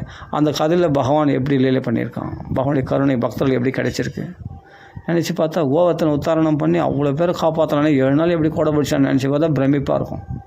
அதான் பக்தி. அதனால் எதையுமே சம்ஸ்கிருதம் படிக்கணும்னு அவசியம் இல்லை. நிறைய கதைகளை தெரிஞ்ச அவசியம் இல்லை. ஒரு கதை தெரிஞ்சாலும் அது தியானம் தான் முக்கியம். சத்தியம் பரம் தீமகி, தியானம் தான் முக்கியம். நீ எந்த அளவுக்கு அதை உயர்வாக மதிக்கிற அந்த கதையை, நீ எந்த அளவுக்கு நாம சொல்கிற, அதுதான் முக்கியம். மற்றதெல்லாம் டைம் வேஸ்ட், சிரமம் தான் மிச்சம். நம்ம இன்ட்ரெஸ்ட்டு வளரணும்னா அந்த இன்ட்ரெஸ்ட்டு வளர்கிற மாதிரி சில விஷயங்களை தெரிஞ்சால் அதையே பியூட்டியாக அதையே அனுபவித்து ரசித்து சுவைச்சு ரசிக்க போய் ரசிக்கம் தான் வேணும். அதை ரசிக்க தெரியணும். ஒரு நிலை இருந்தாலும் அதை ரசிக்க தெரியணும். ரசித்து அதை சுவைக்க தெரியணும். அது பிபத்தைனா பருகிறது, சுவைக்கிறது. அதை சுவைக்க தெரியணும். ரசிக்கந்தான் சுவைக்க முடியும். பிபத்தை அப்போ சுவைச்சு அனுபவிச்சோன்னா திருப்பி அனுபவிக்கலான்ற ஆசை உண்டாகும். நீ நிறைய படித்து பாருங்கள், மண்டை குழப்பம் உண்டாகும். எதுவுமே மனசில் நிற்காது. ஆமாம், நம்மளுக்கு அந்தளவுக்கு ப்ரில்லியண்ட்டும் கிடையாது. அந்தளவுக்கு நம்ம ப்ரில்லியண்ட்டாக நம்ம இந்த கலியுகத்தில் அவ்வளோ ப்ரில்லியண்ட்டாக அவ்வளோ விஷயம் அவ்வளோ புஸ்தகத்தையும் மனப்பாடம் பண்ணுற அளவுக்கு ப்ரில்லியண்ட்டு நிறைய பேர் கிடையாது. அப்போ 18 ஸ்லோகம் மனப்பாடம் முடியும் ஒரே நாளில் நீ படித்து முடியாது இல்லையா? அவ்வளோ ப்ரில்லியண்ட்டு நம்ம கிடையாது. அப்போ என்னென்னா நம்ம மந்தமதி நம்மளுக்கு ஏற்ற மாதிரி என்னென்னா ஒரு கதை தெரிஞ்சுக்கணும். திருப்தியாக இருக்குது. இன்றைக்கி ஒரு கதை தான் படித்தேன், சந்தோஷமாக இருக்குது. அதில் எவ்வளோ விஷயங்கள் சொல்லியிருக்கு அதை நினச்சி பார்த்தோம்னாவே அதுவே பக்தி தான். அதனால் சுலபமாக உங்களால் என்ன முடியுமோ அந்த அளவுக்கு நாம சொல்லுங்கள். எந்த கதை பிடிக்குமோ அந்த கதையை நினச்சி பகவானத்தில் பக்தி பண்ணுங்கள். ரொம்ப இந்த கதாசிரமணம் நாம செய்யத்தான் கரையத்தோம். அவள் தான் கண்டிப்பாக நம்மளுக்கு எல்லாருக்கும் மோட்சம் உண்டு, வைகுண்டம் உண்டு. இதில் சந்தேகமே கிடையாது. பாகவத்தில் சொல்லியிருக்கு. ராமாயணம் சொல்லியிருக்கு. அது யார் படிக்கிறாங்களோ அவங்களுக்கு மோட்சம் உண்டுன்னு சொல்லியிருக்குது பாகவதத்தில். அதை நான் நம்புகிறேன். நீங்கள் நம்பினீங்கன்னா உங்களுக்கும் அது உண்டு, வைகுண்டம் உண்டு, எவ்வளவு சௌக்கியங்களும் உண்டு. திருப்தியாக இருங்க. அந்த திருப்தி தான் உங்களுக்கு பாதுகாப்பே, சாந்தி தான் பாதுகாப்பே. நிறைய கடைப்பிடிச்சிட்டு நிம்மதி இல்லாமல் இருக்கிறத காட்டிலும் கொஞ்சம் கடைப்பிடிச்சாலும் திருப்தியாக ஏகாந்தமாக இருக்கிற பார்த்தீங்களா, இந்த சாந்தியை எத்தனை சாதனைகள் பண்ணாலும், எத்தனை கோடி பணம் கொடுத்தாலும் கிடைக்காது, எத்தனை குருமாரில் ஆசிரிச்சாலும் கிடைக்காது. இந்த சாந்தி உங்களுக்குள்ளே பகவான் இருந்தால் தான் கிடைக்கும். ஃபஸ்ட்டு பகவானை வெளியே தேடாமல் நம்ம ஹிருதயத்திலே பகவானை தேடணும். பகவானை பாகவதம் படிக்கும்போது அந்த பகவான் எங்கே இருக்கான்னு சொல்லிடுது, அகம் ஹிருதி சன்னிவேஷ்டம், நான் ஒவ்வொரு ஹிருதயத்துலேயும் வாசம் பண்ணுறேன் அப்படின்னு பகவான் சொல்லியிருக்கான். உங்கள் ஹிருதயத்திலே பகவானை பார்த்துட்டிங்கன்னா நீங்கள் வெளியே போய் பகவானை கோயிலாக போய் தேடணும்னு அவசியமே இல்லை. தீர்த்தக்காரே போய் தேடணும் அவசியம், மடமாக போய் தேடணும் பகவானை தேடணும்னு அவசியம் இல்லை. நிறைய புஸ்தகங்களில் போய் பகவானை தேடணும்னு அவசியம் இல்லை.